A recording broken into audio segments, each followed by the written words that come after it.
What's happening, weirdos? This is Annie Lederman, who is such a funny person and a wonderful and hilarious stand-up comedian. She has her own podcast, which is called the AnnieWood podcast. Check that out for sure. She's also on the touring. You got to go to AnnieLederman.com and check that out. She's also in Grand Theft Auto 5, which I think is incredibly cool. But most importantly, she's just a very dynamic and hilarious talent that I'm so excited has joined us on the show today. And I'm so glad you guys are here. Not much to plug up top. Go to PeteHolmes.com for my tour dates. May 24th at Largo, I'm happy to say, sold out. Thank you, everybody, for that. That's so exciting. The next date on the calendar is Nashville. I'm so excited. That's May 30th through June 1st for Nashville, followed by Irvine, California, San Jose, California, Houston, Texas, Royal Oak, Michigan, Washington, D.C., Boston, Massachusetts, Portsmouth, New Hampshire. I could say Portsmouth, but not New Hampshire. That's weird. Spokane, Washington, St. Louis, Missouri, Cleveland, Homestead, Pennsylvania, and Atlantic City, New Jersey. And as I've been saying every single week, New York City will be around there as well. And that will all be on PeteHolmes.com. Tickets to all of those. I'm saying with no hyperbole, this is my favorite hour, I think, that I've ever written. It's called the Pete Here Now Tour. I really, really hope you can be there and that you enjoy it if you do make it out. And in the meantime, enjoy this wonderful chat with the incomparable Annie Lederman. Get into it. The way that... Oh my God. Oh no, what I did. Are you fucking kidding me? What I did. You were on the whole podcast. I did. But I think your magic mind is like under the... Mine's empty. Oh, you already drank it. I already drank it. I know, I have the sleep one too. They make sleep ones? Yeah, they have sleepy ones, which is annoying because I want this one. They don't make sleep ones. No, they have sleep ones. They're purple. Magic Mine. Yeah. Made sleep ones? Oh, see, you got the money from them, but I got the intel. I'm only dear friends with the CEO. Oh, is that true? Yeah. So I'm surprised. He just emailed me yesterday that they're making like new... This sounds like an ad. Really? Is it melatonin though? I don't know what it is. I just take. I don't read. Reading's not my thing. And I'm also like 41 where I'm sort of getting to that point where I have to be like, blink when I look at things. It's when it happens. Nightmare. I went to the eye doctor when I was around your age. I'm 45. I went to the doctor. Teach me your wisdom, elder. Well, honestly, you are older than me in comedy, though. So I think I facts. associate you with being I'm older. not going to do that. I'm not going to give you any advice. You're my no. whatsoever. I didn't ask for advice, but I did. You said wisdom. Wisdom has an advice flavored. Well, it was me like don't act rolling like I over. made up advice. I was rolling over. Like advice. I was kidding, but I was rolling. That was me rolling over and going, pet my belly. I see. Well, I'll get back to eyesight. I was listening to, you have a half-hour thing on YouTube. Oh, yeah. I don't know if that's like a favorite of yours, but I was like so blown away. I really think you're incredibly talented. Oh, I love this. I told Katie, I was like, I'm going to kiss her butt a little. And I was like, I want you to know it's completely real. Oh, I seek your approval. This is amazing. Yeah, you have it right off the bat. Well, did you? Sometimes I forget. I'll do the whole podcast. I'm like, I didn't say a nice thing to them. So we're going to get it out of the way right away. I know, because I'm trying to learn to be a better interviewer because I'm such a ADD interrupter. Yeah, me too.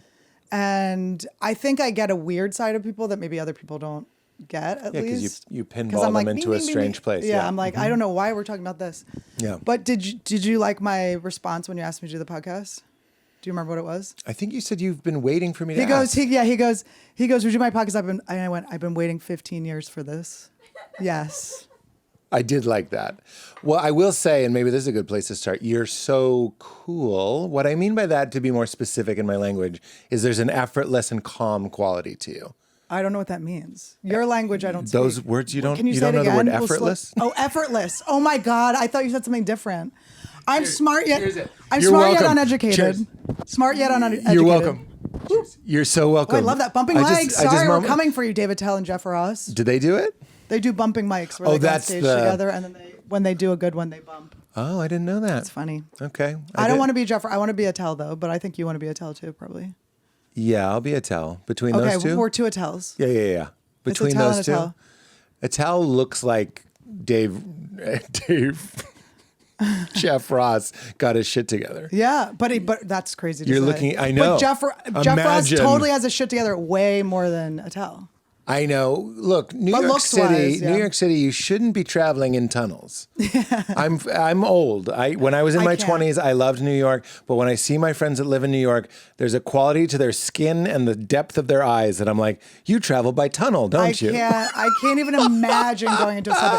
Well, they started pushing people in the subways, Pete. What do you mean? There'd just be random, and I always thought that when I would be on the subway, I'm like, why is no one pushing me in front of the train? Wait, they're House of Cardsing people? People are House of Cardsing. Do you get By the way, Kevin reference? Spacey, I'm on your side. Just kidding. Kev, I'm here for you. Zoe Barnes, I'm on your side. Which one's Zoe Barnes? Zoe Barnes is who he, spoiler. Oh, who he killed. It's a spoiler. Oh, yes. But if you haven't seen House of Cards, that ship has sailed. Yeah, guys, it's over. It's over. That train has run the bitch over. Yeah. The okay? train has left the station and Zoe Barnes is under crunched. its carriage. She's crunched. Let's get back to the compliment. But there is an effortless. So effortless. I want to enunciate. Slow it down. Effortless. So when I say cool, I really mean there's a calm, effortless talent about you that I have to imagine when I asked you to do the podcast, for example. That's what I'm picking up on. And I wonder if people are people kind of like, I'm prickly. I don't mean to be. no, not that you're prickly, but do they treat you like, I mean, I could see, like I asked you in a way that was in line with my belief that you're cool. So I'm like, other people, I'm just like, hey, do my podcast, dummy. Yeah. Do Stupid people idiot. treat you with white gloves on? I don't know. Are they afraid of you? Maybe. A little? Yeah. Which Yeah. I guess I'm fine with. Because then It's they fun. meet me and then it's not that. So then you can make people's Yeah. expectations. Absolutely. If you're a little nice. You don't want them to be like, you're so nice, and then they meet you like, that girl's a fucking. Yeah, totally. Absolutely. So That's- anyway. I learned that from the Ellen dance. You don't want to dance. Oh, the Ellen Just dance. don't dance. If you don't dance, Do you know the story of when she didn't dance? No. She told her producers, I'm not dancing. And it was the first, she had danced 700 shows in a row. She's like, I'm not dancing. And she didn't. Oh my God. And the crowd went nuts. They lost their minds. And you know what she did? What? Play that beat. She danced. She said, let's dance. Well, of course. Got it. You can't. It was gonna be well, she like- made her brand dancing. Yeah. Don't. You can't unbrand. I've said it many times. Pick your persona wisely. And that one looks exhausting. Yes. No wonder you're being a bit prickly off stage. You had to dance. You were acting like an Easter colored Skittle all day. Think about her day. Think about her morning, right? Like you Yeah. come in, because you had a talk show. It's a lot of work. Yes, it is. And I barely did, meaning if you took my number of episodes that I did away from Ellen, she wouldn't have noticed. You know what I Yeah. mean? These people are doing thousands. Yeah, it's crazy. It's Yeah. a lot of work. Yeah. And you are the star of the show, so everyone is looking to you Yeah. for all the answers and stuff. I can beat you. I had a talk show for 4 episodes. 4 eps. I don't want to brag, guys. It was on the E! Network with Julian McCullough. Wait, he was the host? We were co-hosts. Co-hosts? Oh, you assumed the man would be I the host did. and the girl would be the hole? Well, you said the hole. The hole? That's what they call it in like radio. host and the hole? They call the girl the hole on radio. Isn't that funny? Is that a reference to the vagine? No. They're like, oh, the hole. They're casting like we need a hole. Yeah, we need the hole. I don't endorse that. I'm yes I think anding it's it because funny. it's my nature, but I'm not. No. Again, no. you can exceed expectations if they think you're just a hole. I hate every time you say it. I like to be called a pit. I like to be called a pit. A pit. An endless pit. An endless, a trench. A trench. Oh my see, I'll God, I'm a yes and it. I trench. hate all of this, but I'm bound by my role as host. I must yes and. So I will say you want to be a trench. A trench. So I did. I was sexist once you said Julian. I was like, well, was he the host? But Who has what talk show has 2 hosts? I guess I'm confused. well, the one that only gets 4 episodes. Yeah, that's right. So we blame McCullough. No, I To blame camera. I blame We the blame you, Julian. Julian. It was He's you. so funny. No, I know. I saw him in Vegas recently. I haven't seen. We're not in the same. I very rarely see him. I mean, I saw him in Vegas actually twice. That's so funny. I've seen him. What is I he- haven't seen him in 8 years, and both times We're in I've seen Vegas? him, we're in Vegas. One was at Skankfest when Doug Stanhope was fighting Yamanika Sanders. my face also goes like, don't say Skankfest. No, it's so I good. know it's what it's called. You actually don't I know it's understand what how it's good called. Skankfest is. I believe it. We I should bet call it's it a Whole hoot. Fest. I- Whole Fest. Yeah. No, the whole discount. Yeah. I'm sure there's some sort of holes get in free at Skankfest. I feel like at Skankfest, I hate every part of this. The fans at Skankfest, the female fans at Skankfest would be pierced holes, I'm guessing. Pierced holes for sure. A lot of clit rings, I'm To assuming. help you find it. Yes. Look for the knocker. You have 3 knockers. You have to help these people. They don't know. But then there's a piercing through it. I have to imagine. If there's already a piece of metal through it, what are you going to do to it? But then I feel like, okay, so the holes, the places the groups I ran with in high school, like I had my nipples pierced. I was like into piercings, but the girl that had the vag piercing, hardcore, always would end up showing her vagina at a party. And I just never wanted to be show your vagina girl. Boob girl shows their boobs too. I remember in high school. I showed my boobs. Yeah. Boobs, I was flashing Annie. And there's something about a braless woman with nipple piercings. You're like looking at the Iron Giant. Something's going on. You're like, something's off. Somehow I can see your nipples and like and there's 3 of them. It's like uncomfortable. Yeah, you had them in high school? Yeah, and then I would wear shirts without and they changed the dress code at my school. Because of you? You can't have a visible nipple. Is that what the Kelly Clarkson song "Because of You" is about? Yes. It's not about her estranged father. Why did no one? Yeah, hilarious. Why did no one? I'm just going to say it how it came. Why did no one stop you from doing that? Oh, I don't know. I went to South Street Tattoo. There was this big woman named Sue who worked there. People actually do know her. She's like kind of like famous in Philly. At South Street Tattoo? At South Street Tattoo, but I don't think it exists anymore, so that's why I just spill her name everywhere. It's fine. But I don't even think I had a fake ID. And as she was putting the needle in, how old were you? 14. This is on behalf of everyone who knew you. Yeah. I can't help but make that face. Yeah. 14? Yeah. I know, it's disgusting. I got a lot to say, and none of it's all right. It's not bits. It's just rough. My parents were loose, man. They just... Oh, and they didn't mind? No, well, I told them after. Yeah, you got it. Forgiveness, when I was in permission. A fight. Yeah. When I was in a fight. You flashed them? My nipple. You were like, oh, yeah? I would flash my parents. I'm like, whatever. These are your boobs, too.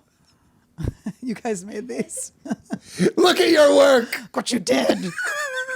I had to take them back. That was me taking back the night. I was taking my power back by getting them pierced. Was that the motivation? No, my friends and I were like, let's get our nipples pierced. We were like juvenile delinquents, so we just did whatever we wanted. Like the movie 16? Did you see that movie? Was it 13, you mean? Oh, 13. It was 13. I like how you're such a good guy. You're like, I don't want to sound like a creepy. So I didn't see 13. I'll add the age. I saw it on a plane, so it was called 18. they upped it. They made it. Was it like that? Smoking ciggies and getting nips pierced? Yeah, and fighting with your mom and... Like a real heart. Were you close with your mom when you were little? How can I make you more comfortable? Sorry, it's my pants. Do you need me. several pillows? It was me. Are you sure? I'm very comfy. The pants, I mean, these are like, and they're getting torn to the point where I have to actually shave my legs when I wear them. And it's so annoying. If I was roasting you, I'd say you're sort of a juggalo from the waist down. No, I do like to dress a little Janko-ish, but they just keep tearing. Janko? Remember Jankos? Wait, I think I do. I think I'm this close to remembering Jankos. The biggest pants. Yeah, big pants. Like really big. Yeah. Yeah, I had a boyfriend who... Can I say in defense of the juggalos, I actually find the juggalo ladies to be attractive. That's your style? Yeah, I like them. I don't really remember what they look like. Full of Fago. Oh. Full of Fago. They look like they take down a plate of wings, but in the best way. Yeah. I'm not shitting on them. Yeah. I'm like, these girls look like a fun time. I wonder if you have a juggalo fan base.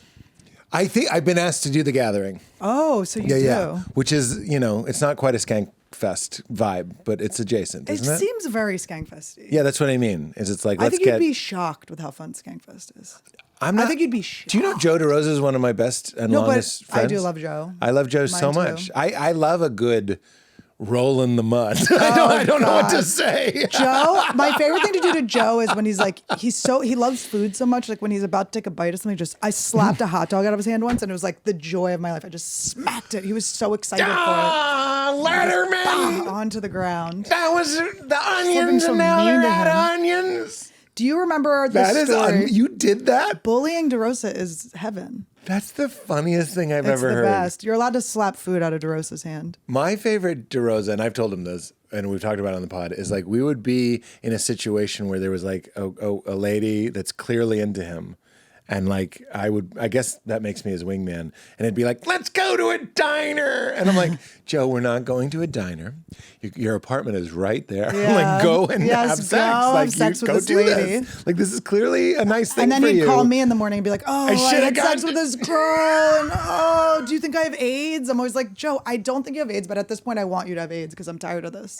I want this to end. I'm tired of these calls. I should have got the nachos. He's like, oh, I should have just eaten. He's choosing between regrets at any moment. Like, what do you want? I know. I'm like, Joe, but I like his food regret too. Why is Skankfest fun? Just because it's absolute. Did you say fat accidentally? Why is Skankfest fat? Why is Skankfest so fat? But with a PH. You're not wrong. In a Janko kind of way. It's very Janko. It's Sin just sticks and Jankas. It's just there's something about the Legion of Skank fans. I think it's the same thing I was saying, where it's like you think they're going to be something, and then they're actually very sweet. It's like because everyone's kind of mixed in, and that's usually not the most fun. Like sometimes you're like, okay, there's too many like fans here or whatever, but they're just it's just like a good group. Oh, you mean the performers and the fans are right up against everyone's each kind other? of like mixed together, but everyone's respectful, cool. Interesting. The shows are not. I mean, you're basically. I would say my tagline for the festival is they go do acid, do ketamine, do mushrooms, do comedy. I'm like, one of these does not belong. I mean, the comedy is horrific for me. I'm always like, I'm too hot. Like, you guys gave me so much acid, and now Wait, I'm that's on what stage. it is? Oh, it's just like it's summer camp. It's a drug summer camp. Not my summer camp. I went to a Quaker summer camp. I did too. I knew you did. I went to why Quaker just winked at school. you. Me I grew too. up Quaker.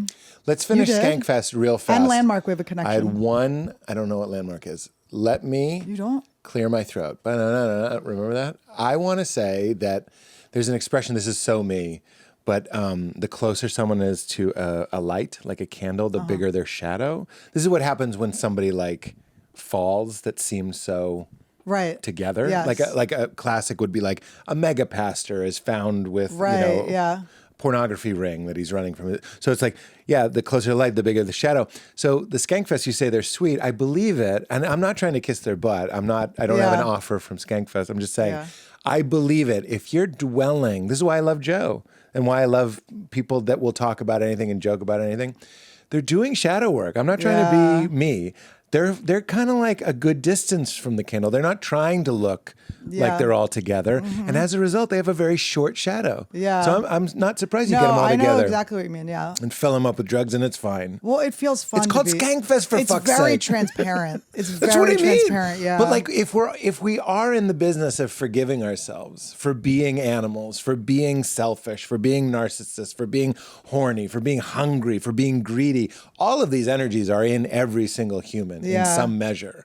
And if you have someone that's like, I'm going to Skankfest, I think it's why we love like Captain Jack Sparrow. We love scoundrels. We love people that are like, and we distrust. Who's the villain in the movie? It's probably the guy with the tennis sweater. It's Amber Heard. I don't know. I wish I could yes and I know all of the. What is Amber Heard? No, I'm just kidding. Her and Johnny Depp got in a legal battle. Oh no, that's the riff. Fuck. It's okay. Yeah, I don't know that stuff. I'm tapped in.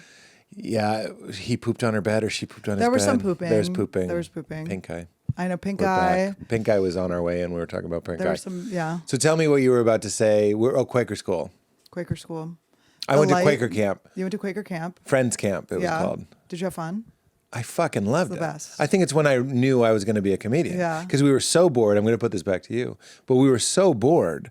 All we could do was entertain each other. So I was like, I'm putting on a comedy show. And everyone's Quaker, so they're so sweet. Right. And they're like, this child has an authentic voice. And they like, that's what Quakers are about. They respect really are children. Sweet. Yeah. They're not like, there's no like diddly vibes or anything. And you call, when I went to Quaker school, and I'm assuming yours was like this too, you call the teachers by their first names. Yes. Which is normally a sign that. Of disrespect. Oh, disrespect. Whatever, or, Steve. Well, I always think it's it's shady because it's like adults being like, we're like kids too. Oh, yeah. But it's not. It's like a that with the DEA Quakers. move. Yeah, you're like, Saying, what's up? I'm just Scott. Yeah, Where's it's the just weed? me. Yeah, exactly. I called my teachers by their first name, and it had a profound impact on my, honestly, believing in myself, believing that I was valid. And I say this all the time, but I'm saying it to see what it makes you think of. In seventh grade, I was like, I want to teach a class. I loved this one computer program. I made games with it. I was like, I want to teach everyone how to do it. And they gave me an elective slot. They let me do it. Changed my life. Yeah. Do you think that and going into a network and pitching a show, is it really that different? It's not. It's like, I belong to be, you ever go into a lot, I'm sure, I know you do. You go into the lobby of HBO or something and there's a waterfall with HBO hovering in front of it. Well, now it says Max, but you know what I mean? Yeah. It's all intimidating. It's all to be like, you don't belong. Yes. Fuck you. I taught hypercard in 7th grade. You know what I mean? Strutting in with fucking But who pimp has shoes the on. HBO one? Where's the HBO one now, do you think? Is that in like a garage or is that in someone's house? Like, where is that HBO Where's the waterfall? HBO one? Yeah. When they changed it. I want to think an executive has it as his bed frame. Yeah. No, Hold I know, on so to the weird. O. It's the only way he's going to make someone wet. No, but Pete, I think that being a Quaker made me a comedian just because of Quaker meeting. When you're sitting in silence and then you're supposed to like stand up if you're moved. I spoke every meeting. Oh my it was God, so you crazy. open mic'd it. I open mic'd it. I did my thoughts. It's supposed to be, just to give everyone a little more context, it's supposed to be 99.9% silent.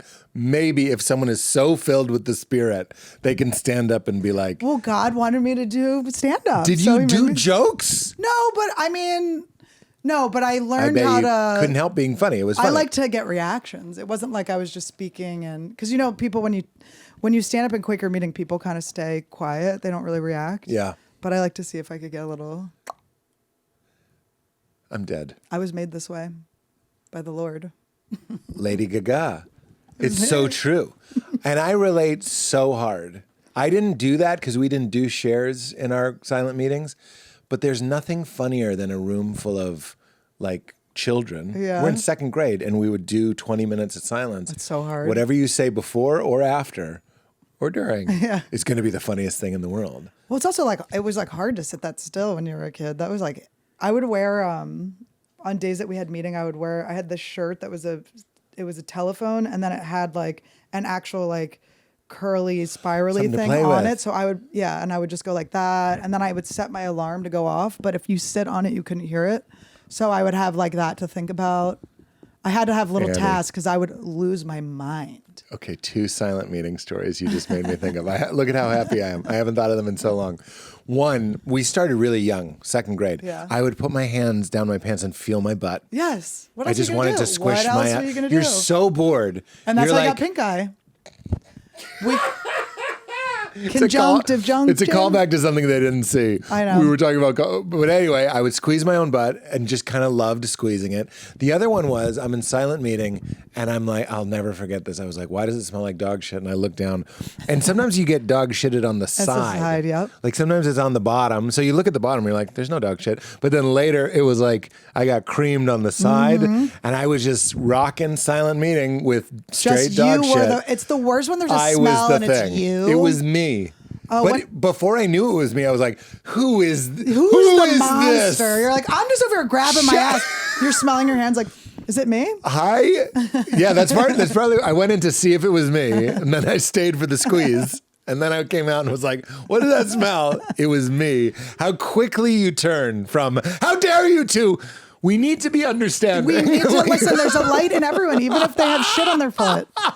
I think the side shit too, if I'm thinking about Side it, is shit. probably you stepped in it, right? And then you kind of walked Slid a on little, grass yeah. and you kind of handled the bottom part. Yeah, grass is like a paintbrush for dog shit. Yeah. Yeah.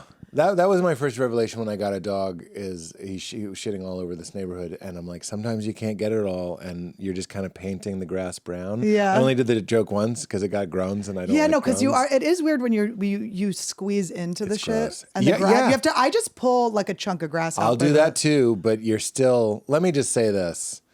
It's grosser than you think out there. Yeah. It's grosser than you think. nasty. And in New York City, the stories you tell yourself in New York City, I would be like, oh, the sidewalk's rusty. That's what I would tell myself. Nah, dude, it's shit. No, this trash is all recycled and clean. Yep.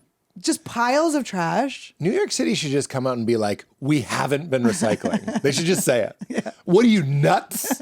We live on a little island Well, does anyone recycle? in a dystopia. Is it real? Like, I feel like you put your recycling in York. and I think it goes nowhere. No, I've been doing a bit about that where it starts like this. I want to tell you the opening line, not the bit. I just go, the things my wife thinks you can recycle, which I think is so funny. Because really, she'll put like styrofoam in there. Just like, dream on. Well, you want. Dream on. It's her It's hopeful. it's her vision board of. her vision bag. Exactly. Well, I'm like, what do you think they're doing? Crafts? They're making coolers on the other side? Is there done. not a way to just smush it back together and make it into something Styrofoam? else? Yeah. Styrofoam is absolutely over. unrecyclable. It is the worst thing for the planet. It is done. Well, I you mean, have it's a not the kid, though, worst so thing you have for to the planet. care. Well, yeah, I suppose, but shouldn't you care? I mean, we're going to put microbots in your clogged arteries and you're going to live to like 150. I'm excited about it. I keep seeing Instagram keeps teasing me that there's some new pill that's going to make dogs live longer. Is this where you've gone with your child rearing? You've Just given up. how long can my dog now live? You're going to have like a zombie dog? Yes. That has like one eye that's like falling out of the socket. And you're like, this is Toodles. And we're like, Annie, please euthanize your dog. I did have like a little baby thing for him at one point, like where his legs were out. Understand. And it was very funny. Like with the like how the babies have their legs out. I had it where his legs, and he got long legs.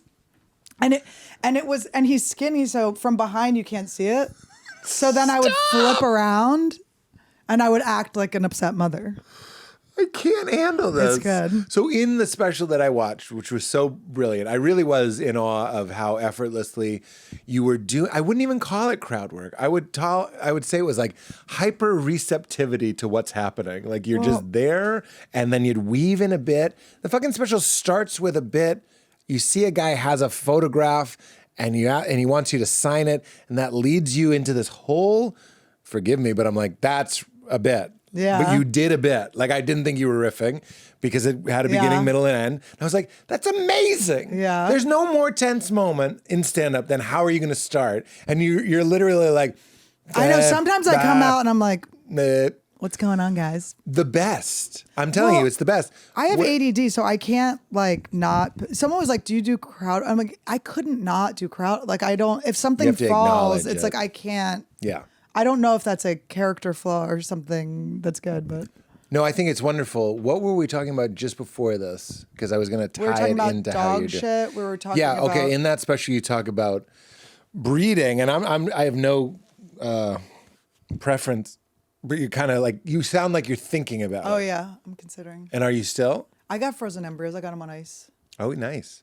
but not. I don't Scotch on the embryo. know. Scotch on You the want a embryo. scotch on the embryos? Well, I was thinking with the price of eggs got now, lots. our eggs are similar price now. OMG. Now you guys have also spent money on eggs, not just me. Nice. Yeah, you got to freeze eggs. You just got to freeze regular eggs now. I know, it's so crazy. It's I so just funny. had my eggs frozen, not my embryos. Yeah, I just have to keep Just them. got to keep some eggs. Well, last night I was at the Comedy Store and the numbers were light, like in the original room. And I was like, we're competing with like basically breakfast. Like people are like, Yeah. I'd like to have eggs. I'm not going to come to this comedy show. Skip the omelet, go to the comedy Yeah, it's store. like, do you want to be a vegan and come enjoy basic comedy? needs. Veganism's on the rise, meaning just people aren't eating. People are. It's like Ozempic. It's like the nicest way to put it. How People cool are is going it? vegan. No, people need food. I know Like, their hair's falling out. It's incredible. They're losing so much weight and hair. You're not on the Zemps. I was on the Zemps for a little bit. And then, It was awesome. what do you mean? I got on it. I got off it. Why I were lost you- my COVID weight and my egg freezing weight. Yeah. And I just got You back to gain normal. weight freezing eggs? I did, yeah. Why? I think just my hormones were off, so my body was just not. Can I just normal. say, I saw an Insta post, one of my fucking undercover cop. I love it. You guys want to get faded and This watch is Insta kind of an posts? undercover cop. This is the look. You're like, look at my It shirt. would have to It's say like fish on clouds. it. It's like clouds. You guys like to get high? You just have a spray that smells like weed. That's hilarious. And I'm leaning on a van that says FBI. Like that's the one thing I forgot.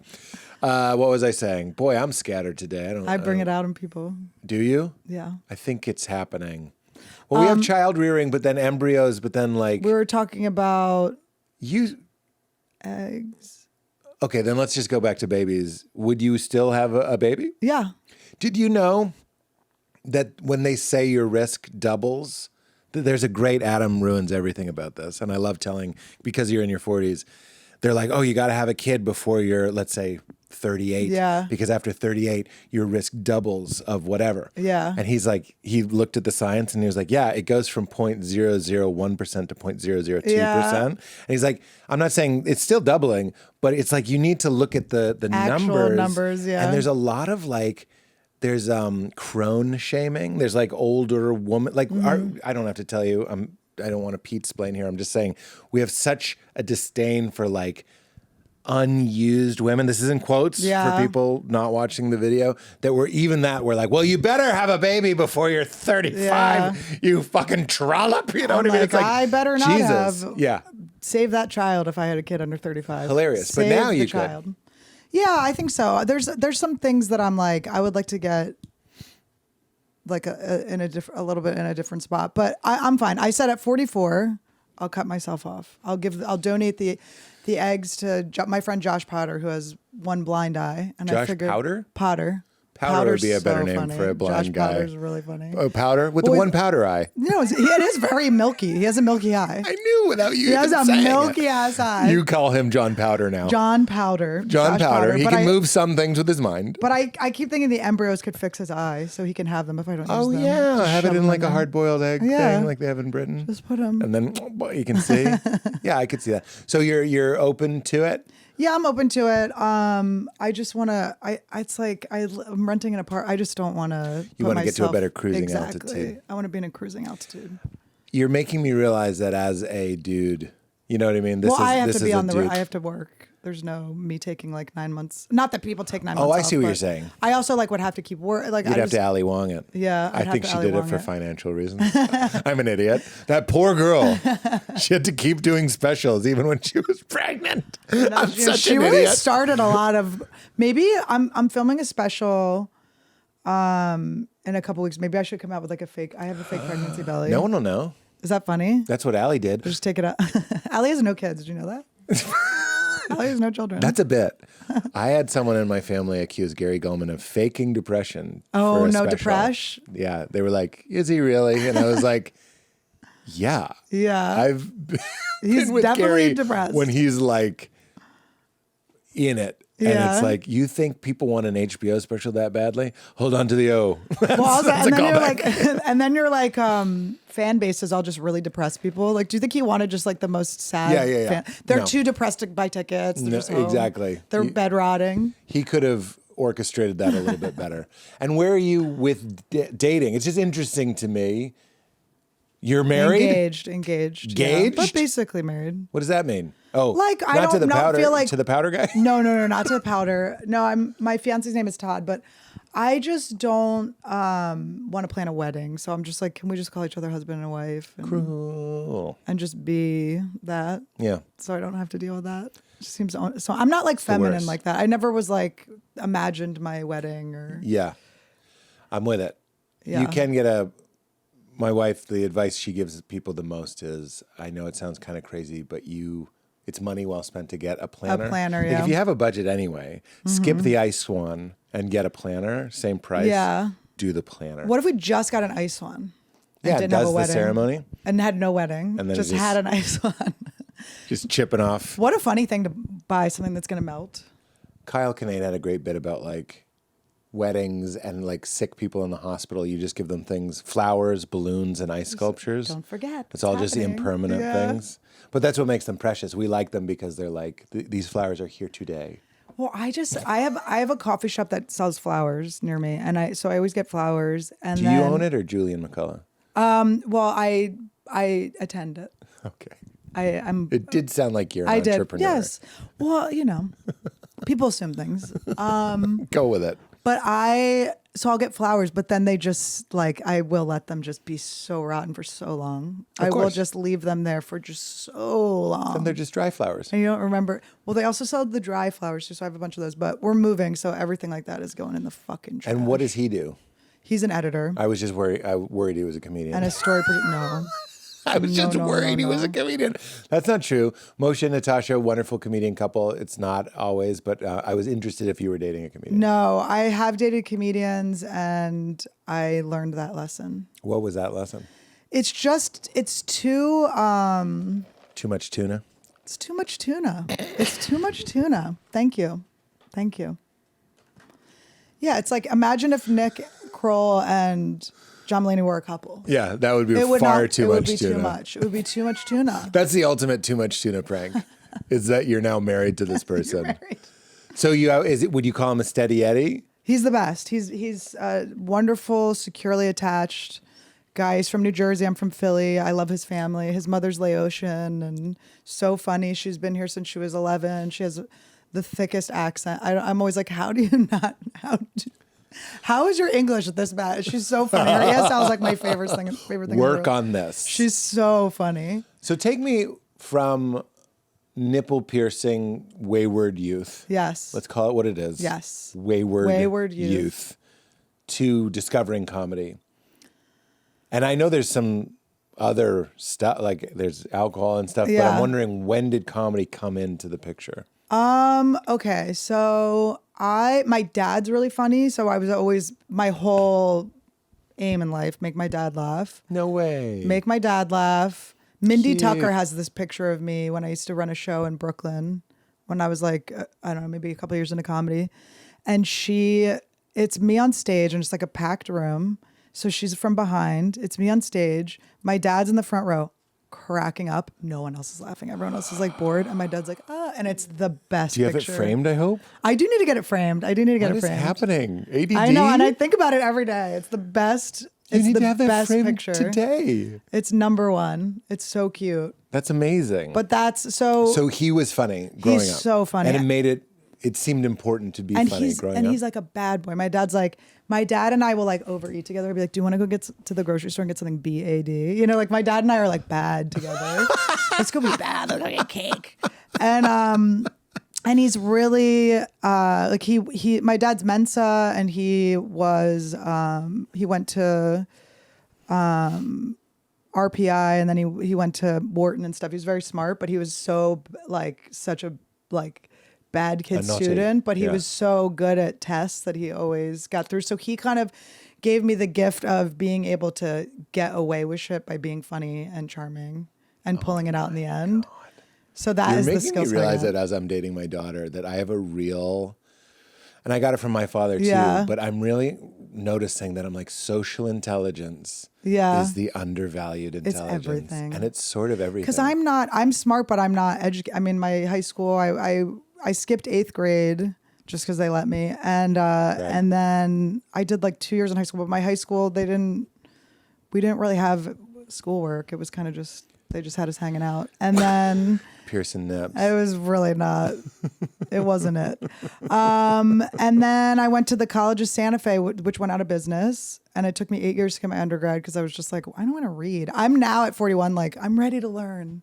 I want to like Happy Gilmore. By the way, or Billy Madison. Which one is it? Billy Madison. It doesn't matter. When does he go back to school? I'm pretty sure Sandler interchanges those. I would crush in 3rd grade right now. I would be the smartest 3rd grader. It would be the best. That's the Mitch Hedberg joke. I wish I could play Little League now. He doesn't say now in the setup. I'd like to play Little League as a grown-up. They'd back up now. And I'm like, oh my God, what a great joke. So, okay, great. You were figuring out social intelligence. Yes. And how to get out of things. So that was kind of my currency, was like, I knew how to like... Yes. How to work a room a little bit. And it was just fun. It's what I like to do. And so my dad was really funny. My mom is a really good artist. So she gave me the ability to draw well and paint well and stuff. So, but my mom was a little bit more competitive with me. So Pardon? She was just kind of competitive. I don't know. She just was very like... I love that you said it. She was. She joined my swim team. I mean, this bitch joined my swim team. I love my mom, but... You need to back it up. She joined my swim team. 45 years old on the children's swim team. Your mom did not join your swim team. I will find a picture. Thank you for pitching your quirky 90s comedy. I will send you. But your mom did not join your swim team. She joined it, Pete. You were good at swimming. I read that on your Wikipedia we were good swimmers. And then your mom was like, oh, hell no. Yeah. My mom was like, this looks fun. And they had different categories that were like, you could do, it was like 8 and under, 10 and under, 14 and under, and then it was unlimited, which was 15 plus, but that was supposed to be like 15 plus 8 to 18, basically. But my mom was like, it doesn't say that. Loophole.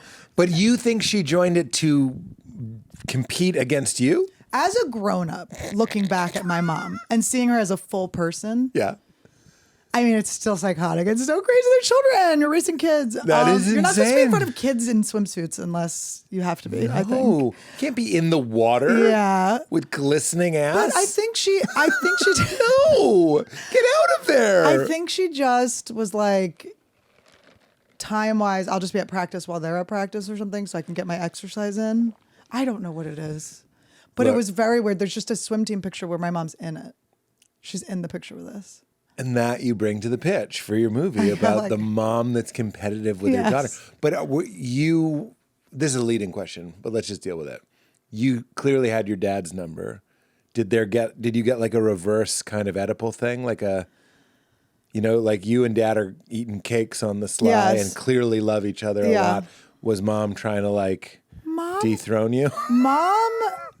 I'm going to get back in the cake circle. Mom was in the cake circle, but my dad and I call ourselves Team Fun. And then my mom and my brother are Team Responsibility. Oh, and we're always like, Team Responsibility is so annoying. And then I have a twin brother who's like a floater. He can be both. He floated between He floated between me and my dad and my mom and my older brother. Nice. That's a good... I like his position. He was unimpressed with us. My brother's so funny. He gave us the least attention. All of us are like pretty close. And then my twin brother will just kind of like not call us or talk to us for a while. And then he always ends up getting like the most presents at Christmas and stuff. Like we're all like so starved for him. We're like, has anyone talked to Max? Like when he called me the other day and I was like, oh my God, my twin brother just called me. Yeah. And I pick up, it's a fucking ass dial. I was like, I just stayed on. I listened to him wrestle around a little. Oh, just a little slice of his life. Max. But he's sports autistic. He just only cares about sports. So if there was a time in college where I watched SportsCenter every day and I studied and I was like, I'm going to win my brother. I'm going to win him. And I impressed him a little bit. He was proud of me. And then I just went, I don't have time for this. Yeah, I understand. It's not paying out. Yeah, I read Greg Barrett's book. I go, he's just not that into you. Just let it go. Yeah, let it go. Max, the celebrity of the family. We are obsessed with him. Yeah. But he works at NBC Sports in Boston. So he got his dream job and I got my dream job. And then my older brother's in sales, but he's like this incredible father and husband. So he is living that dream job of his. And I was thinking, but we're all hams. Like when I go to Philly, I have to give my older brother 5 minutes because he will heckle me if I don't. And I have to let him do like jokes about anal with his wife and inside jokes. You mean with when his he's work. in the audience, you have to... Yes, he brings a What is huge this group of family people. that keeps trying to lap you? It's crazy. Well, my mom got banned from the shows for a while. What? Because she threw a present on stage. I had to open it during a Christmas show. And this was before I was like a experienced headliner. And I didn't know how to handle it. And the audience didn't like me yet. And then I had this whole interaction with my mom that was a nightmare. So she was banned for a while. In what way was it a nightmare? Okay, so I'm new to headlining. I'm on stage. I'm in the middle of like introducing who I am through jokes to these people, and my mom throws a wrapped present onto the stage. So now I'm having to turn my back, reach down and grab something, completely have no power over the room at this point, no control over the room. Then I'm like, I guess I have to open this, right? And then it's like this shape. I'm like, what is this? So then the backstory, how long this story takes is what I had to do on stage, which is what I had to explain on stage. So then I open it and it's basically like a mannequin arm that's got little cuts in it because my mom had an eBay drop-off store. Do you understand how I have to explain this on stage? And the audience is not my fans. They don't know me. It's Everybody hates every second. They're like, what the fuck is, eBay why do we pay money for store. this? Yeah. So she had gotten a bunch of stuff from nursing school. And these were arms that nurses use to learn how to sew stitches. So they had these like fake cuts and fake blood on them. Did she think she was helping, like riff about this? Well, when I got in the fight with her afterwards, where I was like, I don't know if I can ever speak to you again. But it also was a day where I was like, I really need time I'm really trying to figure out my set list, and this is very important. It's very important for me. No, I couldn't be empathizing more. And I'm in actual pain. Yes. I hate every second. And it was like, and she was like, you're going to be fine. You know, I'm like, you lied. I wasn't going to be fine. You knew I wasn't going to be fine. But when I was in the argument, what I do love about my mom is when we do talk about things, she does eventually have sort of an epiphany.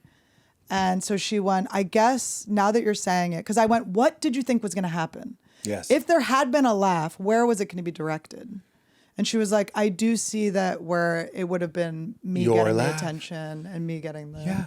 It was her swimming underneath you to get in front of you instead during of helping a race. Instead of helping me. Yeah. Grabbing my ankles to pull forward. But that's like some serious... I like this. We need this. Yeah. Because I think that's a dynamic at play in some families. Yeah. Certainly my leading question was like, my alliance with my mom was so tight. Yes. The opening line of the movie, it's a great Noah Baumbach movie. It's not a chill watch. It's not like about Which abuse. one? It's called The Squid and the Whale. Oh, I love that movie. Squid and the Whale. So opening line of Squid and the Whale. I thought you were going to say A Marriage Story, where it's a story about when Scarlett Johansson cut her hair were and then her great in husband that. broke up with her. Yeah, you were so good in that. I always thought that was funny if that was the premise. She cut her hair and he was like, oh, I don't think you're hot anymore. This isn't working. This isn't working. It's such a wife move to just cut your hair after the wedding. Gotcha. Gotcha. You say that in your Comedy Store set. You go, some I say woman that? has like a buzzed head, and Yeah. you go, that's a secure relationship. And I laughed so hard, and I was like, it's one of those moments where I was like, oh, the audience doesn't understand yet. You mean like that's such a bold, basically what you just Yeah. said. Like you hooked him with your hair. That's You shaved so it all off, funny. like ScarJo in Yeah. Marriage Story. But the opening line, it's over black, of Squid and the Whale is me and mom versus you and dad. Yes. So like the way that families can split and be teams and be competitive with each Yeah. other. But I mean, you might, who cares? This isn't the Pete tells you what your movie idea is, but I would love a movie for you where you're competing with A your mommy, mom. yeah, where it's like the, what are they? Your it was like the frenemies, Anne- basically. Yeah, I know, because I love her so much. No, you definitely love her. There's this Zach Bryan song. I'm in the pitch already. No, they love each There's other. this Zach Bryan song. Do you ever listen to Zach Bryan? Who? He's a country singer. I If watched you the listen- Brian cut of the Justice League. Is that what If we're you talking? if you listen to this man's songs, there will be a lyric to one of them that makes you go, Really? yeah, he's Zack really Snyder? good. That's so Won't funny. let go of the There, riff. have you ever seen the clip of there's like a young comic, I don't know what level of comedy he was at, but he was on stage and he was like, oh, what do you do? And this guy's like, I direct movies. Like, oh yeah. And it was Zack Snyder. Love this. So embarrassing. And the guy posted it. That's how He posted hungry we it, are. starved. Gotta post it. Like that's gonna go viral. Yeah, as a turd. Basically. I know. Oh my We're so- God. I went to a movie screening last night and brag. but this is where I'm like, Zero brag. but they invited me so I would post. They invite you so you can post on your social media and stuff, you know? Oh my God, that's why I get invited. Yes, they want you to like tell people and talk about on your podcast how good it was. But the movie was absolutely incredible. Because I've been to them where it's not good and you Yeah, have to sure. be like, and then they do a Q&A afterwards and you're like, you want to go, you have to pee, and you don't want to be rude. What movie was it? Was it good? It was Death of a Unicorn. It was excellent. Oh, I got invited to that. It was Edit that out. excellent. We're not giving anybody any free shit. But I mean, me just kidding. talking to these people at the after party, Yeah. I mean, they were looking at me like, I mean, I went up to Jenna, I go, I got to go, but you were amazing. And she's like, who are you? Who'd you go? Who's in Jenna it? Ortega. Jenna Ortega. She's Wednesday Addams. She's Wednesday Addams. Yeah. She's a huge She's deal. a huge star. Yeah. I really am out of it. Yeah, but there I'm are certain real people I'm out like, of it. how did you let me this close to this person? Yeah, facts. I'm a clown. I'm not supposed to, these people aren't supposed to be around me. Don't let the goons near the royalty, for sure. I went to an after party, it was at Manitou. You looked a lot like Scarlett Johansson, which I didn't notice really until you said it. But now I'm like, how did I not? Yeah. Because I went to it was at Madame Tussauds, and there's a wax sculpture of her. You should go stand next to it. I should melt the boobs off and be like, it's me. You have a lighter. Well, she has a twin brother and I have a twin brother and they look alike, which is crazy. Creepy. And I've never met her. Obviously, I was friends with Colin Jost back in the day. I haven't seen him in years, but Get on that Jost. is that nuts? I feel like she could go to the bathroom and you could come back as long as you had a napkin. I'm just kidding. I'm just yes-anding your boob thing. But you could just sit down and Tuck was the napkin in and have it like fruit up. yeah, or a lobster bib. Wait for them to be having lobster. And if he's thinking about monologue jokes, you could resume the meal. He is doing the show that is. Wait, was he in love with you when you knew him? No, I don't He think never so. once was like. Well, we hung out. We hung out in Montreal, but we never like hooked up or anything. But I was like, afterwards, I was like, I wonder if he was like once he married Scarlett Johansson, I was like, ew, was he like into me? I never thought he was. He can't be aroused by power and talent. I know. Like he married my face. No, but no, I love Colin, and I love Colin's brother, Casey Jost. I worked on Impractical know Jokers with Casey him. Jost. Oh my God, is this kid hilarious? Really? Yeah, he's so funny. Oh, super fun. I am thrilled to introduce everybody to our newest Pete's Pick, which is Kino Body. There was a study that found between 1987 and 2004, men's testosterone levels were dropping about 1% per year. And that trend suggests that by today, testosterone levels are about 30 to 40% lower than what our grandfathers had in like the 80s. I didn't care. Who cared? When I went to the doctor, they told me my testosterone was normal to normal low. I didn't even know that was a problem, but I started supplementing my testosterone support with Kino Body's Mojo, and the difference has been night and day. People even notice it in the tone of my voice when I talk to them on the phone. They're like, what is different? I tell them I've been taking Mojo. It's been incredible. I've noticed a huge difference. I'm feeling motivated. I'm feeling driven. I'm feeling creative. It's easier to write. It's easier to get things done. I'm setting goals. I'm not putting things off. When I have something that I need to do, I just do it. And my workouts are easier and longer. I'm talking about twice as long. And it's not because I'm like willing to do it. It's because I find the reserve of this driving force, this mojo that is because my testosterone is being supported. I didn't know it was a problem. And now I can't stop telling every single friend that I have. Also, when you're increasing your testosterone, you're increasing your blood flow. And yes, that does help you in all the ways you might imagine. Hard wink at the camera. Wink, wink. Mojo is the solution, giving your body the vitamins and minerals it needs to produce testosterone naturally, including lowering your cortisol, which is a stress hormone, which makes your body feel safe enough to do the work that it needs to do to produce testosterone. I love Mojo. I subscribed immediately. I noticed a difference after just 7 days. It was awesome. I also love Shred. I love Nitro. I stack that with the Mojo. And I also love Kino Octane, which is their all-natural pre-workout. I like the strawberry margarita flavor. Gives you clean, euphoric energy, focus. There's no crash and none of that itchy, cracked out feeling. Just energy to burn before you start your workout. You can get 20% off. I can't say this enough. This isn't just copy that I'm reading. I'm telling you about my experience with this product. Kino Mojo has been a game changer and there's no going back. I absolutely love it. Go to KinoBody, KINOBODY.com. Use promo code WEIRD and you'll get 20% off your first order. That's KinoBody.com, promo code WEIRD. Okay, where were we? You're about to find comedy, but your mom is stealing your thunder. Right, but so she never on thinks stage. anything's fun. Like my dad and I we were like, when I was in my early 20s, I moved back home. I broke my foot and I was like, I need my parents to walk my dog for me. And that's what ended your swimming career. Well, that was right? a different foot that breaking. foot is not doing This okay. foot likes to crunch. I bet, yeah, now that you're 40, Yes. I bet you can hear that foot. It's like walking on a bag of Sun Chips. I don't feel, the only thing that's making me feel old is my eyesight. Well, that's where we started. Because nothing else is feeling I got to tell you, old. it's so normal. That's all I got to say. I feel like I look very, you're doing great. Juicy. It's very normal. I went to the doctor and it was for something unrelated. Honestly, it was because I felt pressure behind my eye and I was like, scary. I hated it. And they were like, you don't have any. And I was like, and then it goes away because somebody so tells annoying. you don't have it. And you're like, all right. But then while he was there, he was like, I'll see you in a year. And I go, what? And he goes, you're 42. And he's like, I'll see you in a year. And I'm like, what do you mean? What do they do for and us? He goes, everybody's eyesight just plummets at 43. But does LASIK help with that?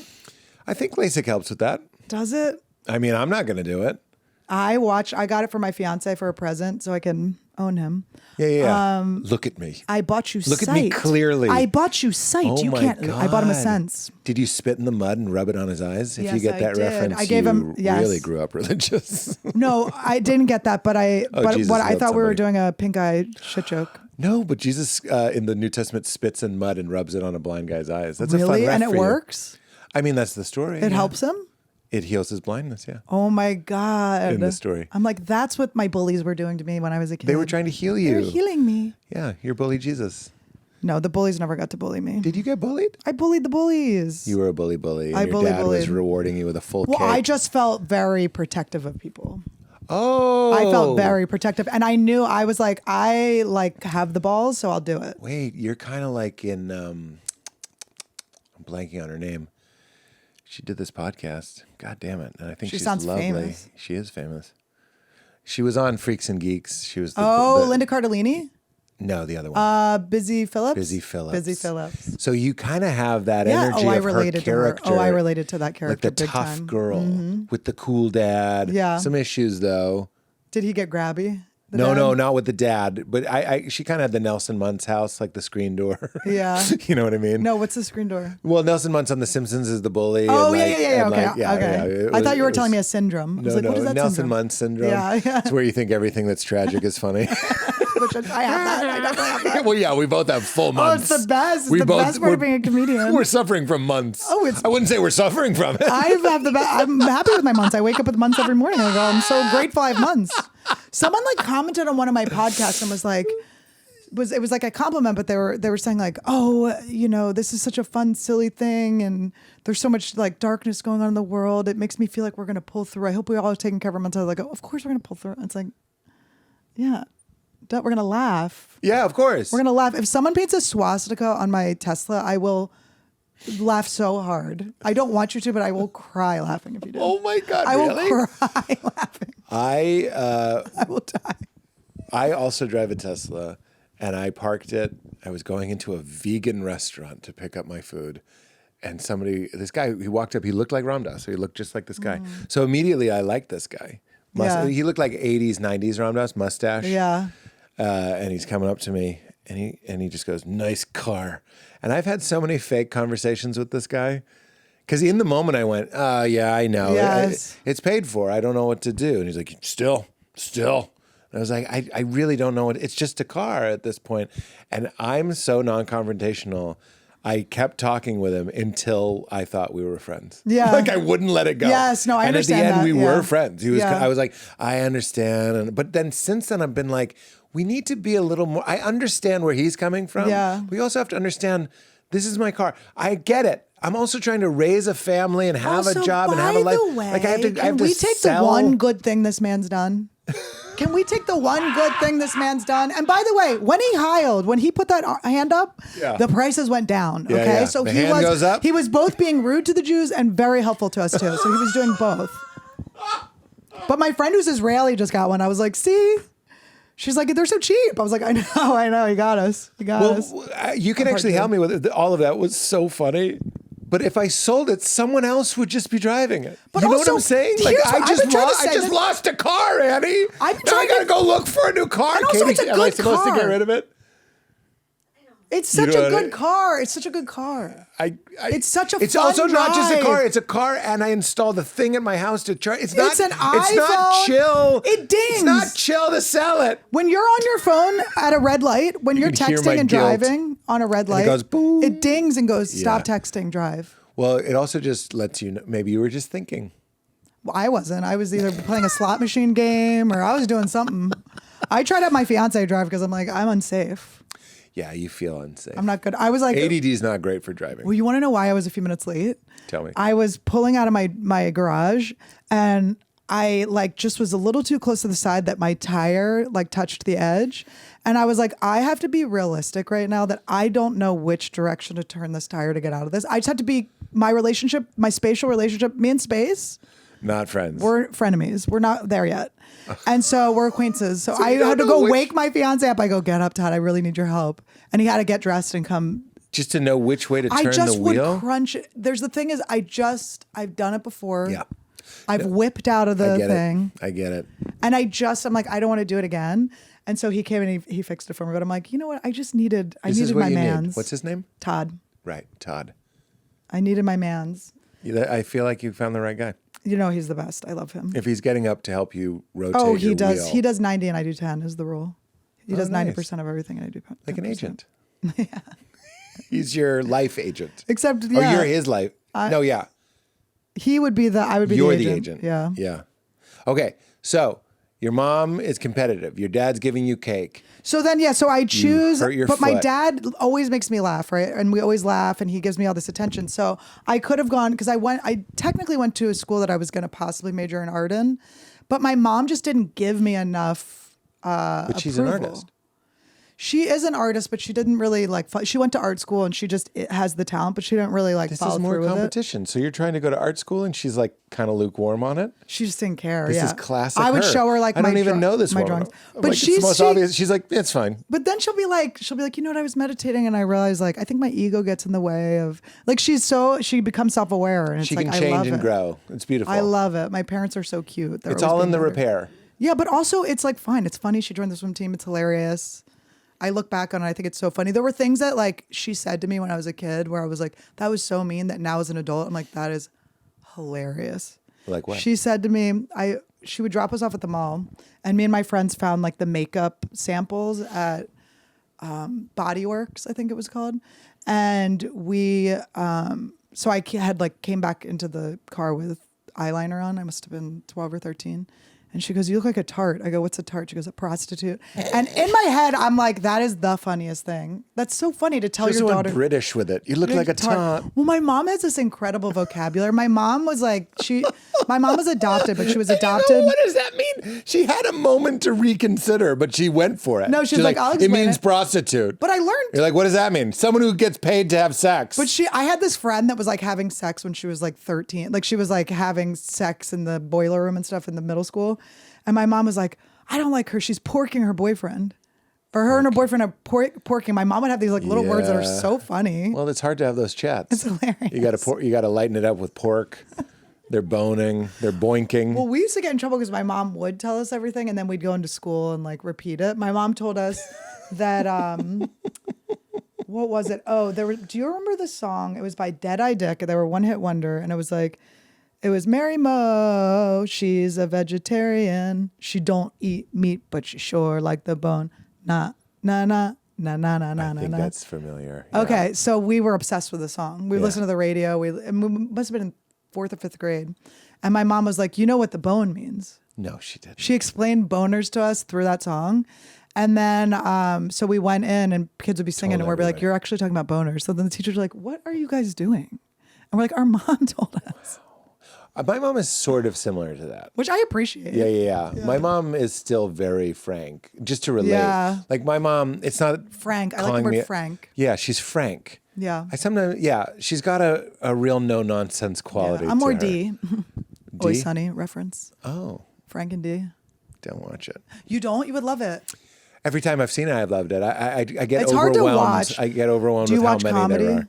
I don't watch a lot. I of don't really comedy. watch comedy either. No. There's something like all those guys are my favorites. Yeah. Glenn Howerton, I think, is incredible. Charlie Day. These are the ones that have done the podcast. you're like the ones I like are the ones that have done the podcast. The other ones can suck it. I'll watch the episodes, like the standout episodes for those guys to prep for the podcast, and I love it. My fiance will just make throw it me on. watch stuff. Like my fiance will be like, "You have to watch this." He puts music on for me. He's very good at kind of curating things. Val for me. is good at that too, but like with comedy, she's gentle. It's just, I don't think this is exclusively for comedians, but like I watch, it's not a passive watch for me. It's not passive at all. It's so much work. I'm like predicting it. I'm judging it. Yeah. And that can be really fun. That if I'm like very well rested, I just had some coffee. You know what I mean? I can really watch an Always Sunny. No, but it does feel like I want to have like a notebook. For sure. It's like listening to other people's stand up. Like I loved listening to yours on the way in, but that's when I'll do it. I'll listen to it on the way in to interview Doing them. other things. And if I listen to it when I'm not, it'll drive me crazy. It'll make me want to perform. And that's okay. That's what the compulsion looks like. Yeah. In fact, I want to put this to you. How do you get yourself ready to perform? I'm going to load it with how I do it. If I watch any of the show, like if I watch the person before me, I'll be going crazy. Oh, I don't watch a thing. But I know, but if I want to get myself amped up, I'll watch a little bit because I'm like, I have that thing where I'm like, I want to do it. I want to be up there. I usually don't watch the openers, which is rude, I guess, in a way, but it's more just I'm trying to get myself like centered and present. So I'm like in a green room, literally like These I'm are probably for your listening shows. to. This is an Annie Lederman show. But if you're keep going though, it's Letterman, but I am a natural born leader, so people say Lederman. A lot. I'm sorry. It's okay. Everyone does I actually knew it was Letterman. I don't care. Shush. Keep me on the hook. Katie Holmes. I think your name's Katie. Are you guys related? I knew it was Letterman. Yeah, no, because that's when okay. you were talking about your talk show, I almost said Late Night with Annie Lederman. Yeah, people.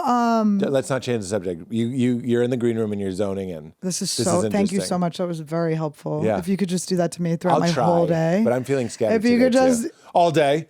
She doesn't need to tell you about her high school. She wants a cortado. I'm like, speaking of cortado, there was this court. Yeah, no, I get it. If every guest could have ADD, I would love it. It's fun. It's my favorite thing. It's fun. There's so you're, no you're track. doing a wonderful job, and you're a wonderful guest. I do want to know about your pre-show routine. Okay, when so you're headlining. yeah, so it's very much like meditating, or I have this app called the Parrot app, which I was just listening to on the way in, where you can record yourself like giving yourself subliminal messages, and it just repeats it over and over again, so you can listen to it all night and stuff. So I'll just be like, shine your light on the audience. Like I'll have like things that I want to project. And does it just play your voice, or It plays music? my voice. With music? No, but I could put music on in the background while I record it. It's just like a simple app. I was thinking though, if I'm listening to it going into the Comedy Store and it's on the Bluetooth, and then I give my car to valet. how embarrassing that is. Like, you're a Shine star. your light. Shine your light. You are a gift. So Your mom will not throw a gift onto the stage. You're safe. Mom's not here. Swim.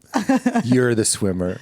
you can swim. You can swim. You deserve. Take up space in the lane. But listen, I think being a mom's probably so hard. It's like you got to give your. Like, and my mom was like, she's younger than my dad, so she was like the cute little thing, and she was the artist and stuff. And then I came out like just like this kind of vibrant little girl, and was good at all the things she was good at. It's got to be a little bit like, okay, bitch. I feel like you're at the beginning of a journey of discovery with your mom. I think so. I try to show her grace because she's like the best. She's also the best. What's fun about this journey is you're going to end in the exact same place. And maybe that means you've already been on it. Because you can have the moment where you're like, wow, that must have been hard. And there were things that were like as good as, well, we talk about parent stuff all the time. They did as good as they could and it wasn't enough. It's hard to hold both. Yeah. It's hard to hold. Even me saying that makes me uncomfortable. I know. I'm not saying I that get about mad your at mom. them. And then I go, I like forgive them. Then I go, well, they didn't really apologize. Hilarious. Yeah, they put me in some pretty dangerous situations. It's Really? weird. Like what? Well, they're just Quaker, so they would just like see the good in people, and it turned into almost like it almost seemed like almost a low self-esteem or a sort of like guilt that they have good things and stuff. So they would feel bad for people that everyone else had instincts to stay away from, and then they would just kind of send me over there. Yeah. What do you mean? Like, we had like boy babysitters. It was like, we would find like our guy babysitters were like steal my parents' porns. They'd be like, I remember we would come in and my babysitter had a zipper down. I'm like, Mom, you're literally like begging. But I just had some like traumatizing events that my parents dropped me off. I was always dropped off by my parents to my worst experiences. really? Yeah, it was just like, they just didn't. And I think they're just going on their own life. Like they didn't have like crazy experiences. So they just didn't, but Go ahead. no, I'm just saying, but it was wild. But I learned to take care of myself. Facts. Be a comedian. I know. But that's heavy. Yeah, but it's okay. Yeah. What would it feel like if it wasn't okay? I'm just kidding. I really If try it to be a wasn't, I therapist. start I'm just kidding. It is okay. fine. I mean, are you open? You did suffer sexual assault. Was that your parents dropped you off to that? Oh yeah, they had like I was like staying at a room in my teacher's house. It's like, who does that? My mom, but you know what I found out? Later on, my mom goes, there's always like, you always get that missing piece where you go, okay, this was the logic. So she goes, that's what kids did. They stayed at their teacher's house. And I'm like, no, they didn't, Mom. My mom went to a boarding school. She calls me like 5 years ago. She goes, it was an all girls boarding school. She goes, oh my God, this thing just came out where all of these girls in my class, the cool girls that got to go stay over at this male teacher would invite them over. And then I'll go hang out. It turns out he was molesting them. She goes, I never got invited. So she was like, I'm just gone. I can't handle this. So your mom she was jealous that she wasn't invited to those parties and stuff. So she always wanted me. I guess she was like, oh, you should be able to do that. I didn't want to keep you. So it was actually sweet. That's incredibly compassionate of you. And I'm not saying wrong. No, I mean, yeah. I don't know. I've done a lot of ayahuasca and I always. So you see it from her perspective kind of thing? Yeah. And then I just like also love her and I need her and I don't, it's like, it doesn't to be, not that I don't want to be angry. I want to release anger and stuff. I don't want to pretend that there is no anger, but it's not, I don't need to punish them. I understand. They're very old. They're very sweet. They do a lot of work on themselves. It's like this sort of like wanting to get even with them or let them like feel and understand. I don't think that they have the capacity to truly feel that. I think that would really hurt them to like, if they really felt it. And, you know, maybe, who knows, my mom will do ayahuasca with me or something sometime. But she'll do it better than you. Oh my God, imagine she shows up in a swimsuit with a bathing cap on. By the way, that's in the movie for sure. She's like sharing. She's like interrupting me. Actually, I saw that same demon. Oh my God, that's so weird. Tell me, when did you first do ayahuasca? I did it in like 2019, I think was the first time. Oh, wow. So do you think you brought all that on us? Yes. I wished the pandemic. I wanted you guys to see that life is both equally gorgeous and hideous. That's right. So 2019, did you do it with other comics? No. Solo? I did it. Yeah, I met my shaman at the Comedy Store. He was in the audience. That's a very funny phrase. Isn't that crazy? What you just said. Well, I like to. He was heckling you? If I was making up a story, I would say I met him at a Wendy's. I love him. He's from Arkansas. No, he And what he was lives it like? in Brazil, but it was great. It was really cool. It gave me a lot of answers that seemed so obvious afterwards. You're like, oh.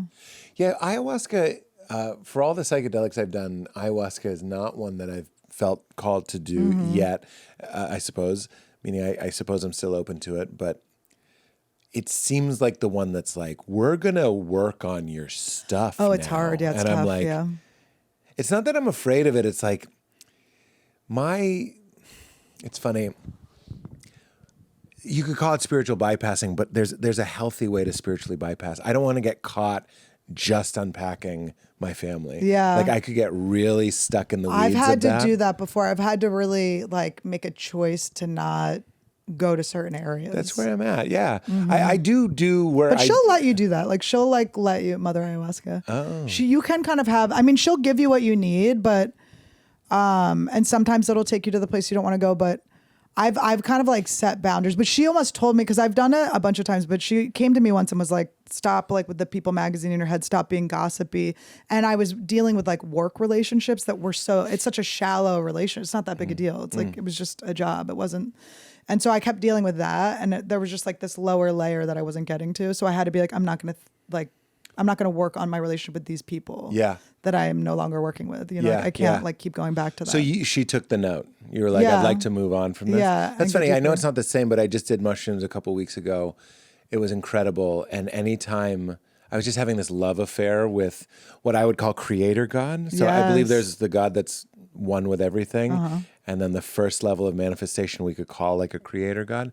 And I was just like merging with it and like flirting with it and writing it symphonies and poems and just like it was absolutely. I'm always like, let's write together. Help me write. I need some new jokes. Come on. Let's write together. Come then, to me. then it write runs with away. Me. Write with me. But like, what brought it to mind? Oh, whenever Pete came up, I know I sound crazy referring to myself in the third person, but whenever any Pete stuff came up, I was like, she would be like, let's not.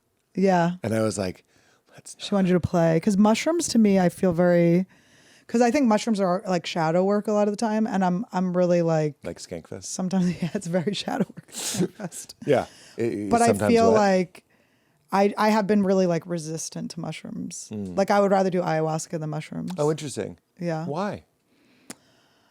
I don't know. I think with ayahuasca. I've only done it with my one shaman. I feel very like safe, loved. I actually think I'm the funniest I've ever been in ayahuasca ceremonies. And there's probably 2 people that are like, no. But there's 20 that like it.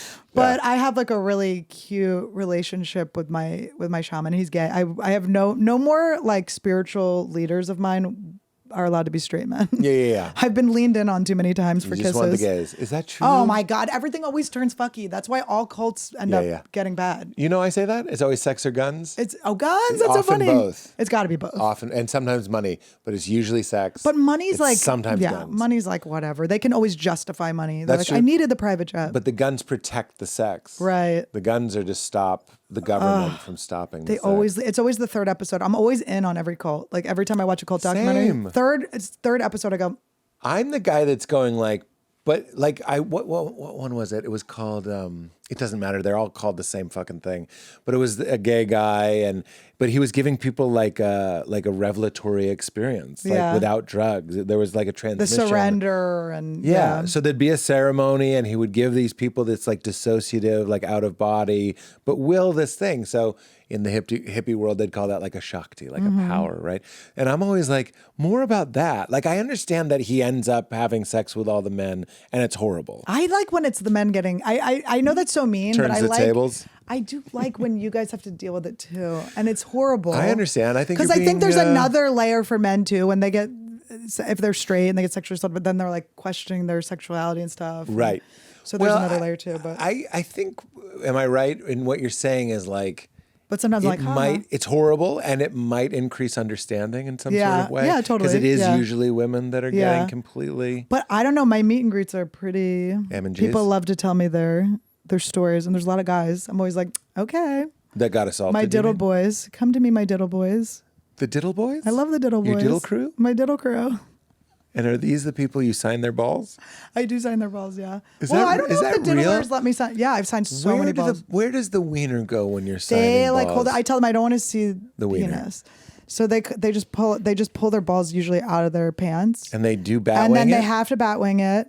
And then Sorry to steal your punchline, but that's a funny term. No, it's fine. Bat wing it. Bat wing it. Because you want to write your full name. Anne Frank.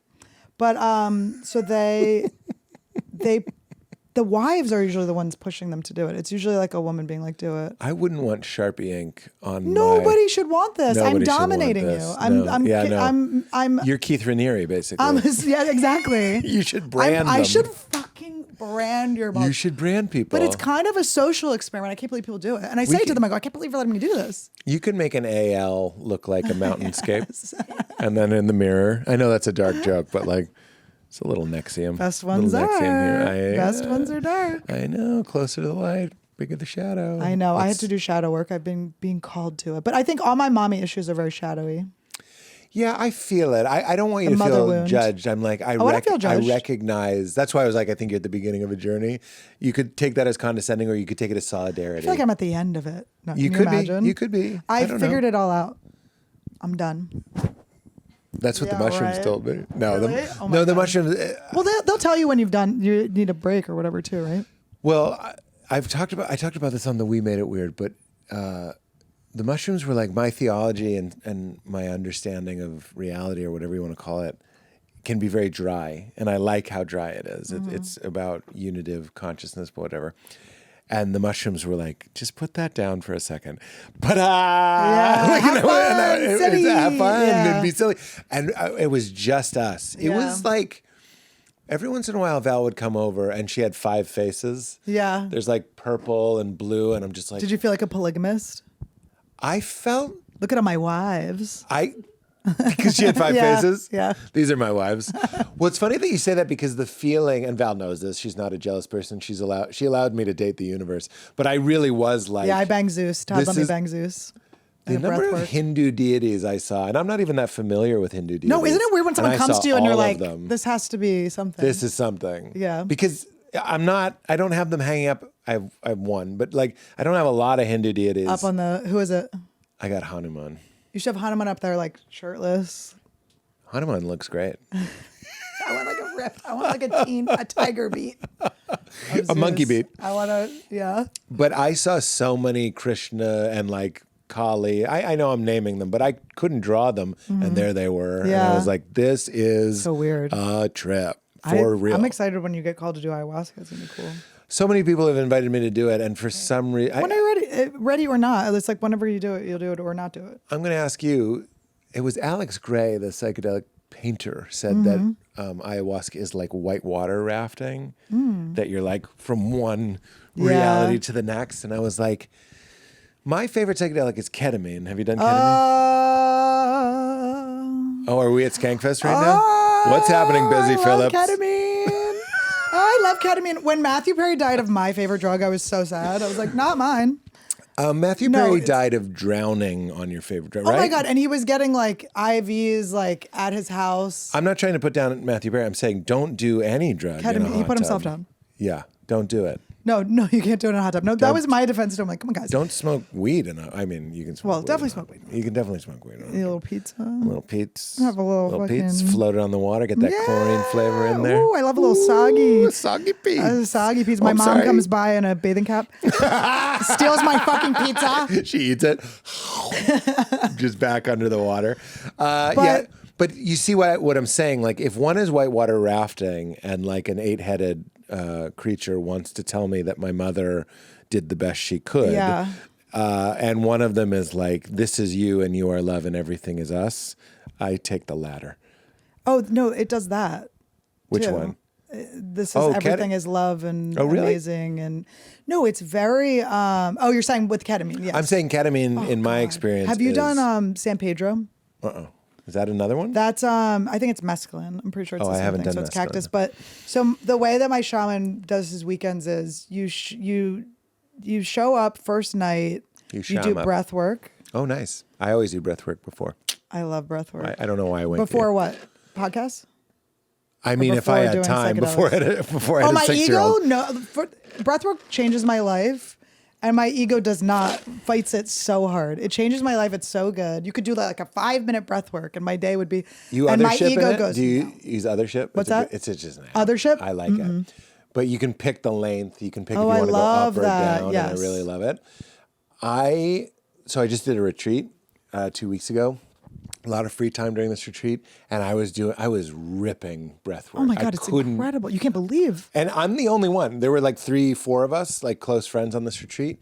And I'd be like, let's do the hour one. And everyone's like, let's do 10 minutes. And I'm God, when you have to do a really long one and you're like, I don't know. And then at the end, you're like, holy fucking shit. I have one, well, I can explain it to you, but it has good music. But like, it's basically just without any pausing. It's like a stomach chest. Yeah. And you do that for an hour. Bye. It's crazy. It's the best. No, during breath work, I shot up into this like crystal, like Superman's house? Superman's house, 100%. And I bang Zeus on top of this like huge throne in the top of the sky. Because of breath work? During fucking breath work. What it was sesh? I want to get. It was holotropic. I did a retreat with my shaman in Costa Rica. So we were there for 2 weeks. What was the breath work like, and what was the duration? I'm assuming it took you at least an hour to get to Zeus. I think that one was like a 2-hour one.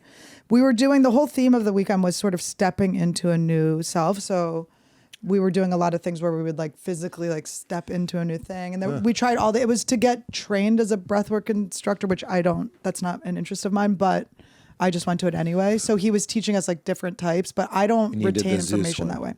No, that's what came to me. I pulled the Zeus card. I did pull the Zeus card. Yeah. But I wanted you to say it. I'm not going to say that's what came on me. It came all over me. Zeus. No, but I had to come out to my fiance and tell him I cheated on him. Sex with Zeus. How do you know it was Zeus and not like classic OTG? It was Old Zeus. Testament God. It was Zeus. Do you have lightning bolts? He had lightning bolts. There was lightning bolts shooting everywhere. Oh, that's Zeus. It was hot. Oh. And I knew he was fucking everyone. I was like, I know he's fucking everyone, but I'm surrendering to it. I'm just going to be one of these bitches. Yeah. And with Zeus, you're pregnant. I'm pregnant. If you read any of those stories, I'm pregnant. Zeus I is like have Tracy crabs. Morgan. I get everybody pregnant. He's getting, you definitely have some divine crabs that don't show up in humans. Oh my God. And I am a Cancer. Crabs. Pretty good. Whoa. Connection there. Okay. So how vivid was that hallucination? It was vivid. I've never done breath work to the point of like a full-on vision. Yeah. Really? Yeah. And what was the move? Was it the same move for a long time, or was it a bunch of different stuff? It might have been. We just did so many in that week, so I'm trying to remember which one it was. I'm so gay for Zeus that no, I'm like, I like how you're like, please, this. I've got to bang this guy. It might have been the like stomach, chest out over and over. But I think it was like the duration. There was one too where we had someone just like this sounds molesty, but it wasn't. But rubbing us. Ready with the parents drop off joke. Yeah, I don't know. It was rubby and weird. Yeah, but it was fine. But it was like to be there like as support, holding space for the other person. Yeah. Okay. So I don't know if that was the touchy one. I don't think it was. I don't think I was having a cummy one when they were touching me. A cummy? Cummy bears? Oh my God, cummy bears. That's going to be someone's closer. We just put it out into the universe. Someone's terrible closer. Mine tonight. See me at the Comedy Store. Are you at the store tonight? Am I at the store tonight? Yes, I am at the store I tonight. just found out my name's on the wall and I didn't know. Yeah, you should I come was do waiting the for Comedy Store. someone. It's so fun. No, I'm always at the store. I never see you. You got to come do my show. My You shows got are to the do best. a 7:00 show, dude. But That's listen, when old do you want to know Holmes what my is there. show? You want to know what my If show there's was? a 7:00 Tuesday, that's when Holmes is there. Here, what's the lineup that I invited you to be on? It was Marcelo from SNL, who's the funniest, cutest boy in the whole so world. funny. He's so funny. He's Yeah, I'm the a little cutest. Zeus for him. I love he's a him. babe. He's a total babe. He's so He cute. did, I love talking about girls. I love Yeah, helping he's him. slumber party energy. He's the best. He'll tell you how to advice. He's the cutest. Yeah. Love Marcelo. Tim Dillon. We both just Bobby Lee. No flirting with Tim. We're both like, also Tim. No. will be Tim's there. my sugar. I love Tim's my gay sugar I daddy. think Tim is hilarious. He as well. actually told me to say hi to you. He did not. Yes. We've never met. Yes. We've never met. Yeah. Tell him to do the pod. He would love to do your pod. Will you? There's a special coming clip. up. I can't say what it is because I don't want to get in trouble. It's like your dad. It's a very naughty. About my dad's penis. Your dad's a huge dick. Can I Tiny. say? It's the opposite. Oh no. What? Here's the thing. Okay, I'm shooting Hold a on. special. No, wait. Can I just tell you? Can I tell you what's going on in my My head? I'm anecdote. shooting a special. My Tim Dillon anecdote. Okay, go ahead. No, go ahead. You're shooting your special. I'm shooting a special, and my YouTube guy put out so much of my material before my special. That's not a special that's posted. I'm shooting a special. I'm like, you're telling me all these things, and I'm going, that's out. Oh God. Wait, he's clipping the special? They're clipping my set. Yeah. So I'm like a little the bit. set, not the. Yeah. But you it's going to be haven't filmed it all yet. these things are going to be in my special. So I'm like, I'm having anxiety about the fact that so much of my material is out. I wouldn't worry about it. Big Yeah. picture, you're totally fine. Small picture, little ego. Use your mom's language. Picture. Little ego. Yeah, tell him to maybe take those down. Make those private. Yeah. Because I'm probably just going to release it on YouTube anyway. That's what. Well, It's just weird. I think you're okay, but I would say make those. But it's a private. nightmare when you're like telling me my jokes I'm about to shoot in don't 2 do it. weeks. I'm going, I'm upset. I'm upset on your behalf. I know. I'm like, guys, I do so much crowd work. Just post the crowd work. Well, they should also. I am one of the people that is ruining comedy. I really am. I'm like, I love a heckler. I really am one of the people. Yeah, no, you will find plenty of clips of me yelling about how crowd work sucks. and Oh, it's I've seen ruining them. I like comedy. them. And I completely Yeah, you agree, I feel like. agree. Yeah, I knew it. And there's but I no, think you're very good, though. there's You're not no doing. part of me that if I could not, I would not. Yeah, but you need to. And I make comedy for connection. I love I know. I love the exchange. But I want people to be what they are. That's Mm-hmm. why. So I'm saying Tim Dillon has this very kind of inappropriate joke. Oh, that- Tim's that- joke. Yeah. Oh, I thought you were talking about my joke about my dad's penis. Okay. So Tim's dad having big penis. No, it's not about Tim's dad's dick. It's a different thing. But Okay. it's a rant that he goes on, and Okay. it's not politically correct or whatever. And I Yeah. just find his performance to be immaculate. I find I it think he's hilarious. so funny. Oh, I Right. know what you're talking. I know what you're talking about. I don't know if you do, because that doesn't narrow it down. He goes on a lot of incorrect rants. But anyway, Tim is that. But I want things to be what they are. Right. Tim is What that. they are, you know are what you're gonna someone who get. should talk to the crowd. What I don't like is my people who aren't crowd work people feeling forced. I really feel bad Yes. for them. Yes. That they're forced to say, where are you from? Because Yeah. you're so trained to be disengaged unless I'm talking directly to you. I actually feel bad for them. It's not just For crowd the work. audience or for other comics? For everybody, but mostly for the comic. But Yeah. and then the audiences, it is training them to talk more, which Oh, is I'm just in a little bit nightmare weird. situations sometimes. I mean, you get that late drunk crowd and you get that one, and I You never can't want to even kick get people through out. it. Yeah, But then the whole show is about them. Yeah. Oh, I had the best thing. I had two guys. I'm with like your mom. I Tourette's. got into this to be about me. I know. Well, I think you're like, not that I don't write, but do you sit down and write? I don't sit down and don't? write Okay. now. Do you? No.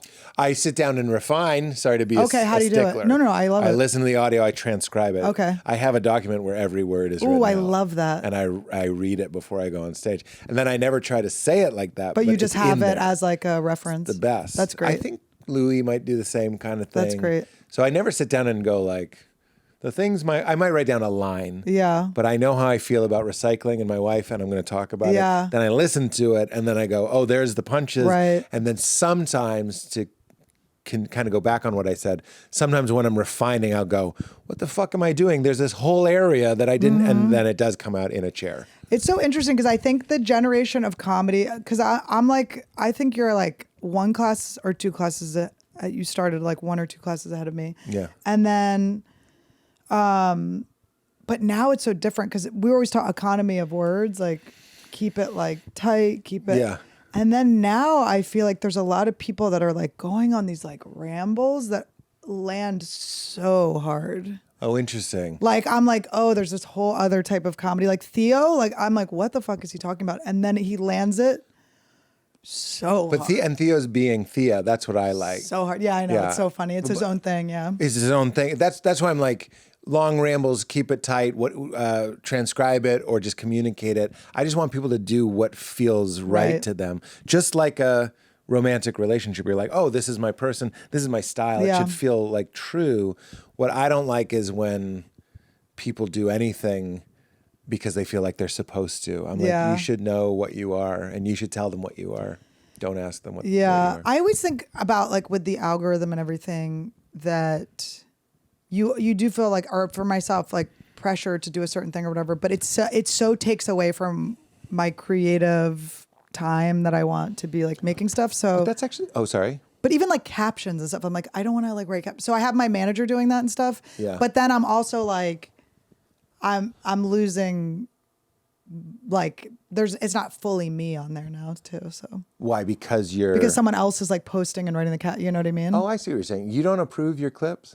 This is the most At inside this baseball point, chat ever. I know, sorry, guys. But I think it's interesting. I mean, I said my shaman so many times. It's pretty inside baseball and in you a lot of different ways. referred to ayahuasca in the third person, and we're all doing fine. You know what I mean? It's okay. But I think, who cares? This is a little bit of advice. I still approve every clip that goes through. They text it to me. So most of the time, if you see me looking at my phone at the airport, probably watching a clip of myself to just thumbs up it. But oftentimes I'm like, you cut right before the punchline. And by the way, Jake, who runs my page, is amazing. Yeah. But we're like learning how to go like, no, it's actually the hard face it's hard to after delegate. that line that is the funny part. But that would prevent bits that you're about to film going on your social media. Yeah. Who cares? I know. And then it's like, just throw it all. It's very weird. Because I think Where I've are you been, gonna I'm just going to be at the La Jolla Comedy Store. Where you did that other one? Yeah. See? I've never been there. Is it nice? It's the best. You would love it. And they do weekends? Yeah. Like full, really? Yeah. Wow. It's awesome. How far is it from here? I think La Jolla is like 3 hours, maybe 2. North or I'm south? driven. It's San Diego. Oh, it's farther for me. It doesn't matter. I'll do it. No, you'll love it. Yeah. It's so fun. I believe it. It's a small room, so you have to do a bunch of shows. Probably, but I'm at the place now where I have this new hour and I'm really excited about it. And really what that means is I have 45 and then I have this wandering 15. Yeah, of what's going to happen. And it's actually one of my favorite times in comedy is when you have most of it, but you need the cement between the bricks. So you're still kind of open micing it. Yeah. But when you're doing it, you know the next bit is great. Yeah. And it's kind of my favorite time. My ego is just going to be like, so bookers, reach out to me. That's so dumb. They can always reach out to me. But I'm saying yes to more shows because I'm like, how's this I'm feel? excited. Yeah, I'm excited. Well, I think it's really fun to go into all these weird places. Like I'll do any crazy room. Really? I'm doing like a stag party at a country club for a bunch of... This is where they get a male stripper? Is that a stag party? Yes. What? You're in a cake? I'm going to be doing, I don't know what I'm doing. I don't know. I'm going to be like roasting these guys. These old men. These like men. It's all these golfers at a country club. Oh, wow. They're like, they lean a little bit right. I go, okay, it's going to be fun.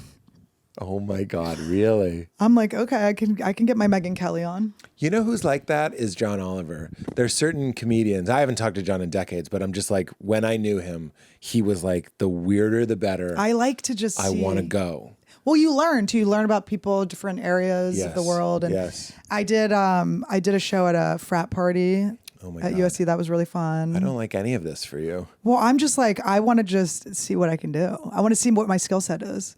But I feel like all my audiences are so split. It's like half of my audience is like actually trans, and then the other half is like transphobic. And I'm like, I have to find a way to make everyone. It's like the craziest job. It's like, do you insane. have a big trans following? I have I have a pretty LGBT. Ally, yeah, I guess. Yeah, an LGBT. I mean, I don't know. I just think like you're like an outspoken woman, and people. Right.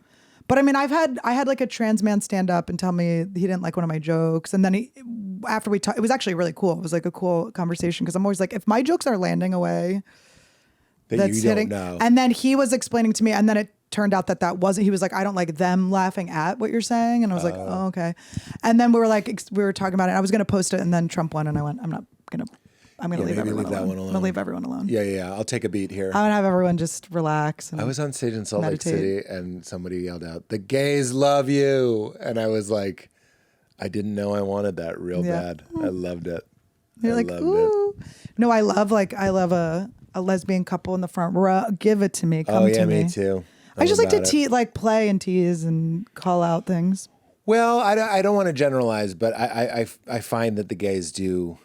It's actually kind of against the stereotype, the uptight lesbian, right? I'm like, not in my experience. I think I attract the right. I think There's just like I vibrationally bring the right people to my shows. Yeah. No matter what happens. And lesbian is like number 7 on the list of what they are. Number that makes 69. them, okay. No, but it's very well. You just see like a couple in the front, and I'm like, are you guys friends or a couple? You try to figure it out. What's happening here? I've guessed wrong a bunch. Oh, it's so funny when there's siblings or something. It's always funny. Or when they're buddies and I go, "Is this your son?" And I'm like, and they're like, "Oh, they're it's like so embarrassing." Friends, and you're like, one of them just aged poorly. Yeah, and then you're like, "Oh," I'm like, "But who's older?" Like, oh. I appreciated that on that special I watched too. Is you're very fearless, and you were saying things that like, I don't know. It's like you're a good example of like how you say it. Like is so clear. It's like. It's comedy. It's not malicious, but you can be wicked, like wicked for fun. Yeah. And people love wicked for fun. Well, you do ayahuasca. You know what I mean? Like psychedelics understand the different ingredients that human beings like. When I do ketamine, sometimes I get to the edge of a joke. Like I go to the end of the universe, like I'll be like, and I get to the end and I just so see the tension and release. And I get to the edge of a joke and it's like, that's what I like to do. Just get to the very edge. Yeah. And finding the line. Yes. And that's why everything we're saying probably in 10 years will be, I'm not saying it'll be wrong, but it'll be like, well, that's where the edge was there. You know what I mean? I'm going to be chilling. Nothing's going to happen to me in this future that's going to keep me from going to the edge. I don't think so. I feel like I could roast prison guards. I could, you know what I mean? Sure. Oh, I didn't mean you'd be taken down. No, but who knows what, I don't know how things are going to progress. It's very weird. It's a weird time.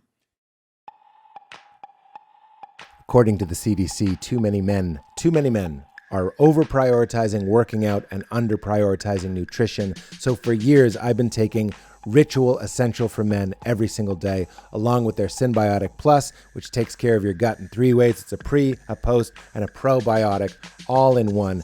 Also, so many people say that when you take a multivitamin, you just pee it out. None of it gets in you. Well, Ritual has fixed that. It's a delayed release, which means it's not going to upset your stomach, even if you take it when you're fasting, which I do.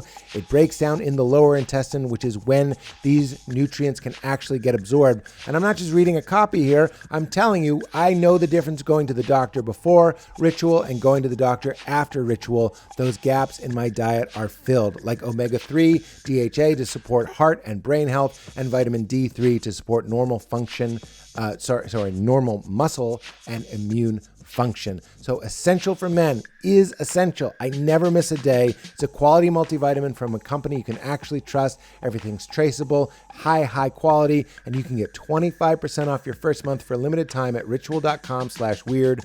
That's ritual.com/weird for 25% off your first month. We're also brought to us by our friends at The Perfect Jean, which is the perfect name for the perfect pair of pants. I, for years now, every single day, have worn the Perfect Jean. This isn't just some random sponsor. These are the perfect pants. They look like designer jeans and they feel like sweatpants, basically. They feel like PJs. They feel like linen pants, but you don't have to be Sting to pull them off because they look fantastic. They're my dress-up jeans and they're my nap in the middle of the day jeans. They look so good and they're high quality. They've got incredible fits, incredible wash, incredible cuts to look fantastic, but they're 2% spandex and 2.5% rayon for extra comfort and movement that, let's be honest, your man parts require. These jeans stretch so your nuts ain't crushed, thereby providing the only true home for your bone. Stop crushing them. Your promo code, I got a bug in here. The promo code for The Perfect Jean, go to theperfectjean.nyc and use promo code NOHARDPANTS, because that's how I feel.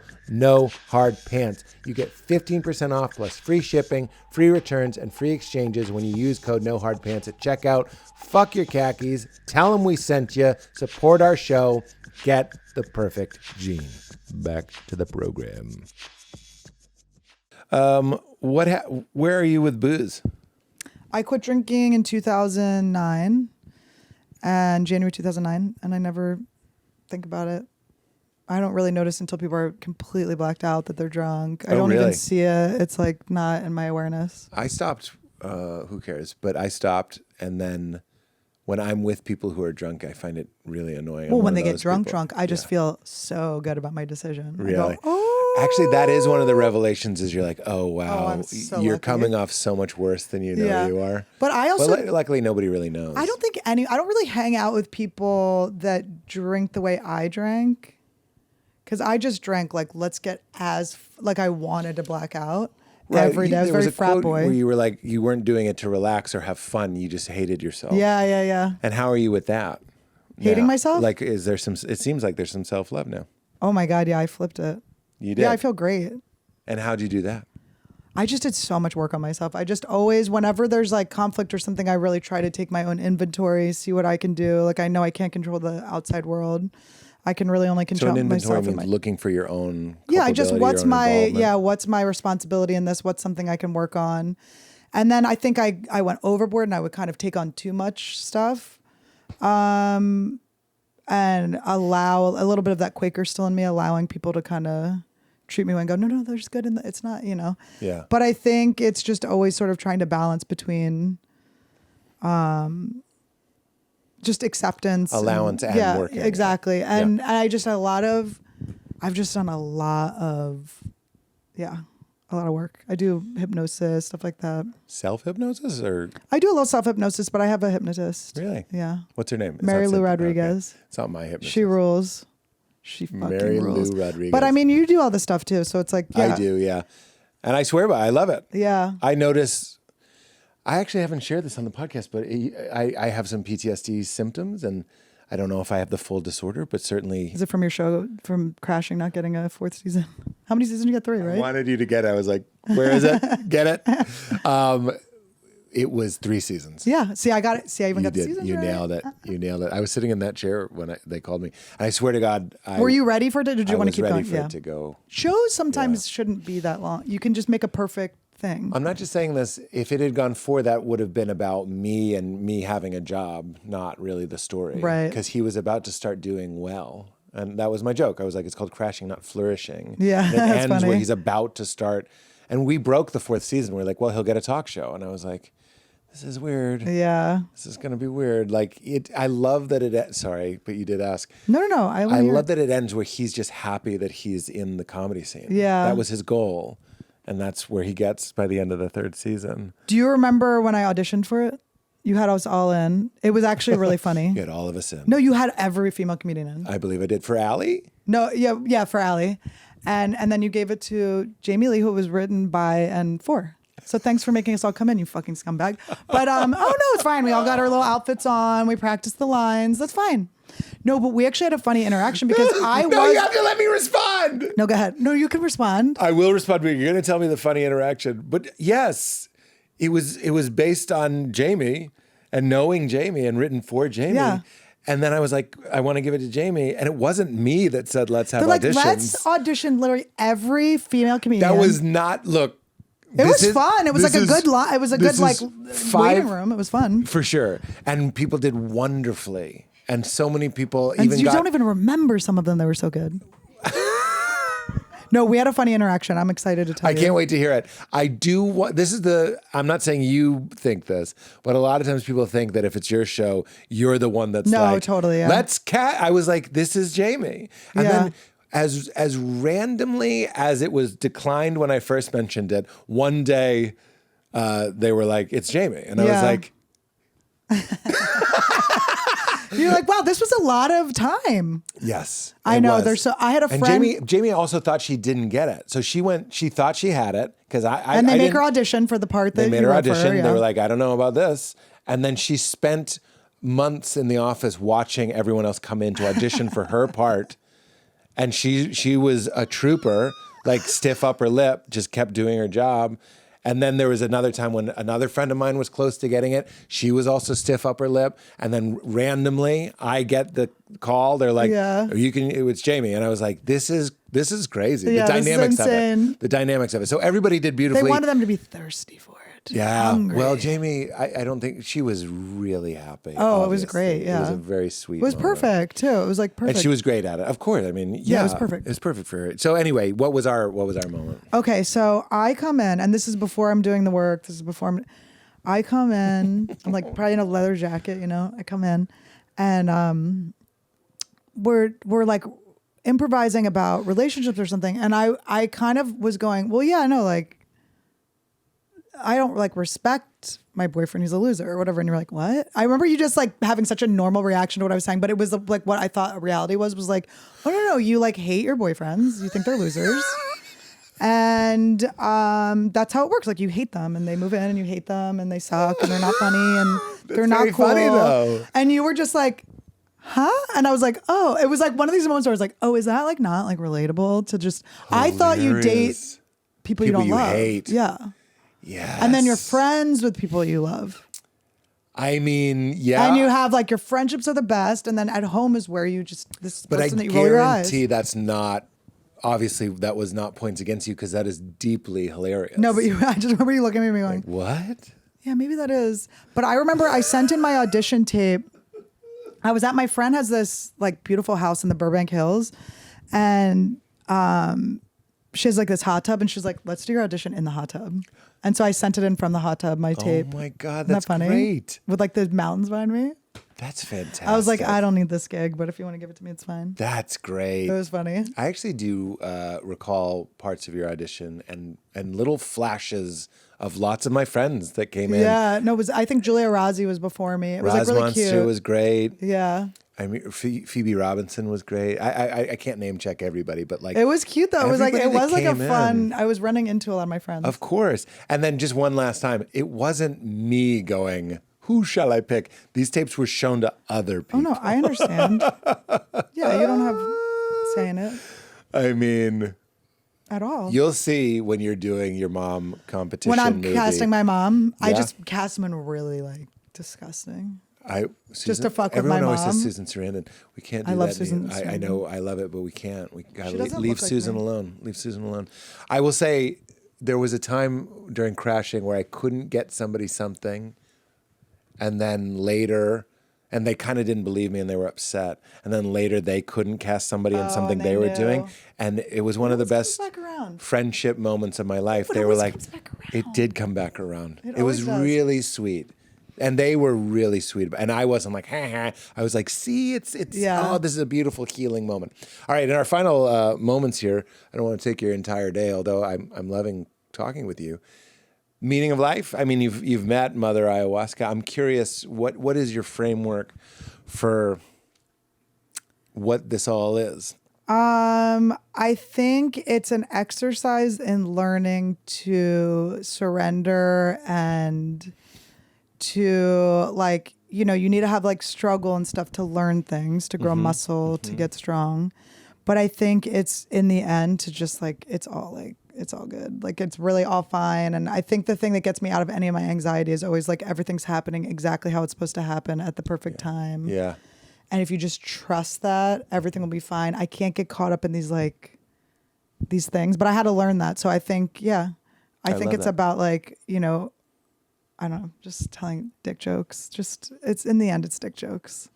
Well, it's funny what you're saying without really saying it. It's like, don't take it too seriously. It's is kind of fine. about dick jokes. Yeah. Meaning everybody doing their thing, this thing, whatever this thing Yeah. is, loves playing every game. But also, don't you have that thing where you're like, oh God, everyone's a projection of myself too? So then you're like, okay, did I make you sit there? Did I, you know, like, so there's also, I don't know, I have a lot of thoughts about it, but I do think ultimate reality is close to paranoia, but that's when we bring our ego into that understanding. Like your ego, that's why when you go into like a Chinese Zen garden or something, there are those dragons out front, and those are to say your ego can't come in. Oh, I didn't know it's- that. You need to be devoured. So when you're going into that place, whether it's, we were talking about sacred medicines or whatever, but also just when you spelunk into your essence. Spelunk, love it. Spelunk. Love Spelunk. Gummy bears. Love gummy bears and Spelunk. When you spelunk into your essence, if you bring Annie with you, that is paranoia. It has to be both. It's like this is all me, and this also isn't me. I know it's interesting to be like, who am I? Who am I? Who am I? Oh my God, I'm nothing and everything. Oops. Yeah, that's right. Yeah. That's written on my bathroom mirror. It says, wisdom tells me I am nothing. Love tells me I am everything. In between the two, my life flows. Oh, mine says, fuck you, bitch. Yeah. That's I so wrote weird. that. I broke in. It's in lipstick. I wrote that. Yeah. I thought it would have more effect if I kind of betrayed your Sephora while I was threatening you. Such a dark twist. Yeah, I love that. And I love what you said, that it's all fine. Again, I was on this retreat. It was a Rupert Spira retreat. I love him so much. And so many of the questions, the subtext is, are we okay? Mm-hmm. And then somebody was telling me that there's another non-dual teacher named Adyashanti who said, everything is fine, and it's way more fine than you could even imagine. And when you go into those, however you experience some sort of God consciousness or unitive consciousness, that is always the message. When I know ketamine, people might roll their eyes and say ketamine isn't a religious experience. I'm like, oh my God, really? ketamine is absolutely the most beautiful shit in the fucking world. It also depends on like what you're mixing with it. I don't mean chemically. I mean what you're bringing to it. It can become a vehicle into something deep, very, very profound. And when I'm on it, I'm always going like, you can trust it. You can trust it, like over and over, because that's my question. Well, sometimes I'm like, did I die? And it's okay if I did. And imagine feeling that way. Yeah. I don't think, well, I won't say who it was. A friend of mine did mushrooms recently. It's one of my more spiritually mature friends. And he was like, I thought I would never come back, and I was fine with it. Yeah. I was like, that is, to me, that's like that dying before you die. You can have this experience in a lot of different ways, different experiences in your life, spiritual experiences, chemical experiences, whatever it might be. But there are these things, these little gifts that you go like, yeah, it was never Annie. It was never really Annie. What you really are can't be threatened. And that's what these things can show you. I know, and it is weird that you could just, like, I could just move somewhere and have a completely different life if I want. I could just create a whole new, if I really wanted to, I could program myself into being something completely different if I wanted to. Which is exactly the point that you've just summarized it from where I'm sitting very well. It's like spirituality is interested in that which can't be reprogrammed. So what part of you is me would be the same, even if you did move to Sedona and become a pet psychic? You'd still How did you know that was the plan? Essentially, you'd be exactly the same. I want to read their shit. I want to have their shit come in. I'll put it in her. Yeah, kitty bug. Like I read tea leaves, but cat shits. Tea leaves is so weird. I've never done it. I did it at a friend of mine throws these like sex parties, but they're not. There's one room or maybe one blowjob's happening, but they have a lot of performance. There's boobs out is performance. Diddy slowly getting back into the game? It's not. Like, there's we're gonna start it's not slow. Nefarious. There's a blowjob room. But it's like, there's just like, one slut that likes to suck the cock in the room. But she's a vegetarian, but she's a vegetarian, but she sure eats meat. Bop, bop, bop. But so, yeah. But so she had like this weird, there's a VR area, and she's just like a little artist girl that likes to wear short shorts. So, and then they had tea readings, and it was really weird. It was cool. And this guy wrote me a poem and from the tea leaves. It was cute. The poem guys. They got the typewriter. I know. And you're like, super fun. It's cute. We have a lot in common. Yeah. I know. I've been kind of taking a pause on spirituality. Great.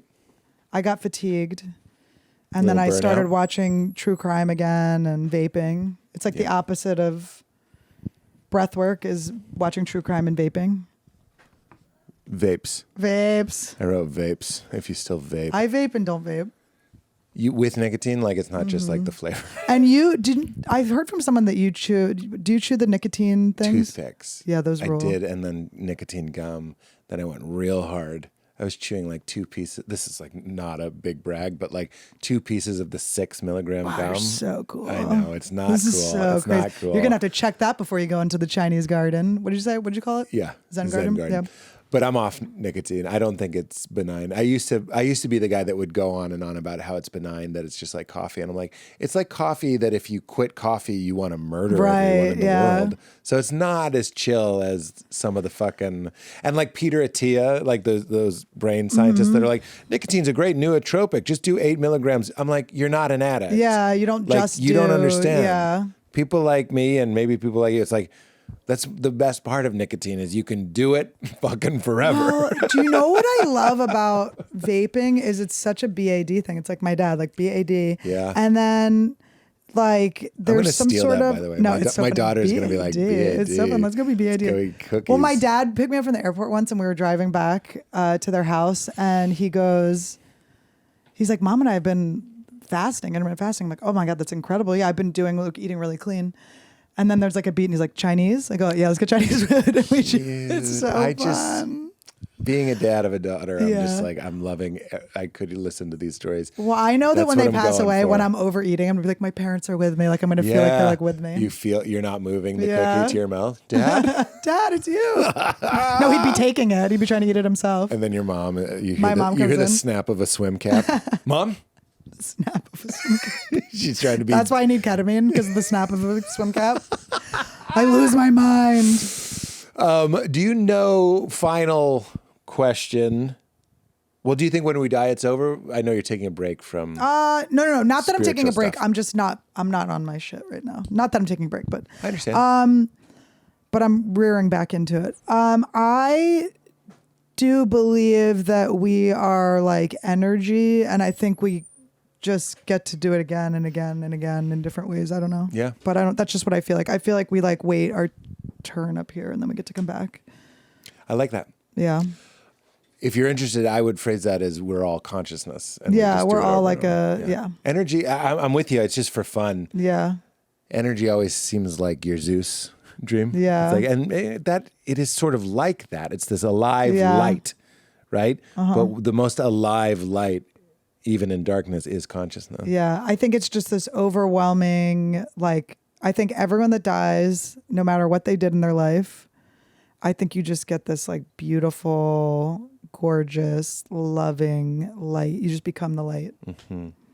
Yeah. You merge. Yeah. Love it.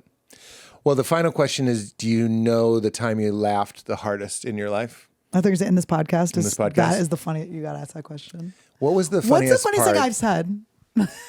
It's the funniest thing I've said. I remember watching somebody's assistant listening to that person's podcast and writing down bits.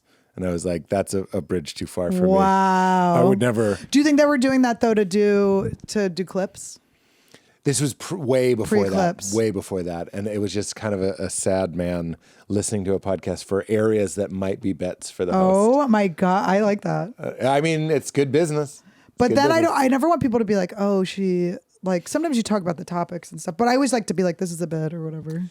Yeah, and I've had some great bits come from things you say on a podcast. That I say, yeah, I know. And I take them. Yeah. I'm like, she's not going to use it. This is fine. I heard it on a podcast. I heard it on a podcast. I could write a joke about This American Life. Why can't I write one about? Oh, well, you have to say I was listening to a podcast. No, I learned this thing, the calamari's buttholes or whatever. Do you remember that? This American Life? Do you remember that? They proved that it's not. Because they deep fried large intestine of a pig, and it was like, this is nothing this like doesn't calamari. look like...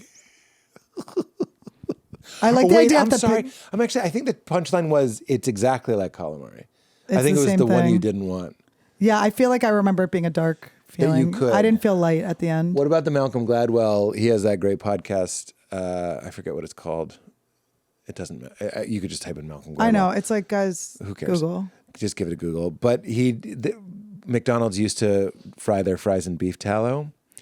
Do you know the story? And then there was this billionaire or maybe a millionaire that like got a heart attack, and his doctor was like, it's because you're eating too many saturated fats. So he took out full-paged ads in the New York Times every day for a week. It's like millions of dollars of advertising, full page, listing the corporations that use high fat in their frying, and McDonald's was on them. Put so much pressure on them that they changed to, I think, canola oil. So it's a lower fat. It's still fucking garbage, and canola oil has its own issues. But they got off the hook. But then everyone vaguely remembers, if you're my age, when McDonald's fries stopped being as good. As delicious. And it's because they used to be beef tallow. It's like fucking hardcore. So Malcolm Gladwell fried McDonald's French fries in beef tallow, and they ate them, and they were like, this is on the verge of tears. They were like, this is the fries from my childhood. People are using beef tallow. Girls are using it on their face now. I believe that's true, and you can get beef tallow fries in a lot of places. That's and duck so tallow. crazy. Tallow. Tallow. Not to be tallow, but I love the beef tallow. I don't want it. Tallow? I think, why bring death into this? It's a French fry. Yeah, killed the potato in a way. Facts. Killed the you potato have in a way. journeyed, haven't you? We all got to die. What can you eat that isn't me? Yeah. It's true. But what can you eat that isn't me that didn't scream? Yeah, that's true. That's I bet the lobster, they scream, but they taste good. That's steam. My fiance watches. That's it's not steam. scream, Thank that's you. steam. But My I mean, fiance if it watches, could like- scream, it would scream, if that makes you My feel fiance better. watches a guy that has a pet lobster. He watches a YouTube channel, and I'm like, I can't learn the lobster. I can't grow to love the lobster. Yeah. That was an old eat SNL sketch. It's crazy. They were like, this is Larry. And they're like, Larry the as soon as lobster? you name it. And that's the bib, Scarlett Johansson, Colin Jost, SNL, Oh my lobster. God. And you wake A up. throuple marriage story. Yeah. I dump Todd and I start marrying. I marry Scarlett Johansson. You wake up and you did ayahuasca. You just had the most boring trip. It was on a podcast. No, you know what feels like an ayahuasca trip? Colin's show, it's Pop Culture Jeopardy. I watch every episode. Colin Jost? He hosts Pop Culture Jeopardy. That's great. A Jeopardy that I can understand. Colin Shost. Colin Shost. His new Shost is He's the Pop Culture Shost. He's the Jeopardy. Shost of the show. That's very funny.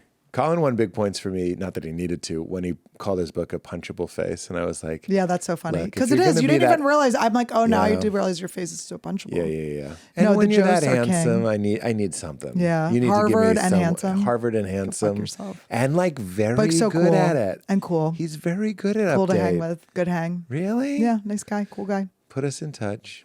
Oh, Funny who guy. else? Oh, and Tim Dill. The Dill boy, Dill Master. Tim Dill.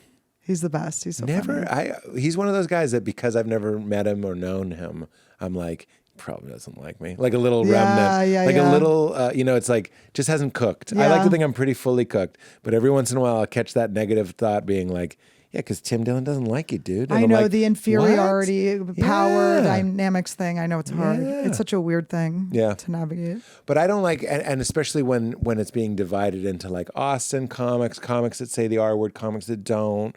And I'm like, what? Like with the Tesla thing, the spray painting, it's like they're getting us to eat ourselves. It's Oh, like there's an 100%. issue and we're fucking each other up. Right. And that's how I feel about like, I don't want there to be a line in the sand between me and Shane Gillis. I think Yeah. Shane Gillis is hilarious. I think Tim is hilarious. Yeah. Like, and I don't like that it's like, well, Tony's I would Hinchcliffe is here and I'm over never here. It's like, I give- got yeah. into this to hang out with To hang out with pirates comedians, and yes. Mormons and fuck everything. Yeah. Comedians. I'm in this for the green room, okay? I'm trying to cultivate a hang over here. The green room and comedy license. And also being What's on stage. Just like the exchange. Fun. On stage. I thought audience. you were, Ding, ding, I ding. thought you were making Oh, I it was doing very sexual. dirty. I was like, I want to yes and this, but Wow. I don't. Interesting. I don't like this. I don't like that. Something Wow. shifted in the dynamic in these final Wow. moments. I know. I should Ever have since alpha. I should have announced that come it in was and the fucking final- alpha you. I should not have come and said, this would have been a different podcast. Look at me now.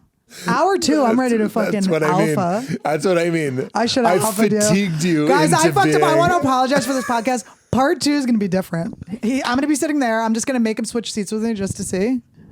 I actually prefer to sit there. The cuck couch. That's where I sit. Oh God. Can you say cuck? I want you to sit over there. That's where we used to sit. Only your voice. There's That's no camera on hilarious. you. The disembodied and the snap of a swim cap. Annie Lederman. Pete House. Katie. Pete House. Annie Lederman. You're so funny. You're so talented. Wish you the best in your marriage.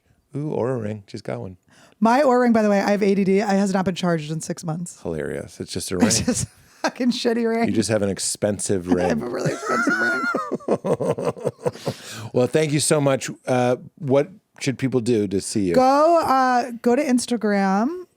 to follow me. And then it's just Annie Lederman. And then my podcast AnnieWood is every Thursday. I'd love to have you on sometime. Annie what? AnnieWood. AnnieWood. AnnieWood. Love to have you on sometime. Yeah. That's every Would love Thursday it. on YouTube. And then Is it live? no. Oh no, it drops. But on that would Thursday. be fun to do it live. I've thought of it. Yeah. And then AnnieLederman.com/shows for my tour dates. Fun. And I'm always on the road. Come see me. I love it. I do very fun meet and greets where everyone wants to leave. Balls. Everyone goes, we're done. I sign your balls. It was fun. Sign your balls. Batwing it. Bring your penis. Bring your penis. Stay for the show. Penis and vagina. Sorry, I always have that song stuck in my head. Would you say keep it crispy? Keep it crispy. There it was. I love you in match point. Thank you. You made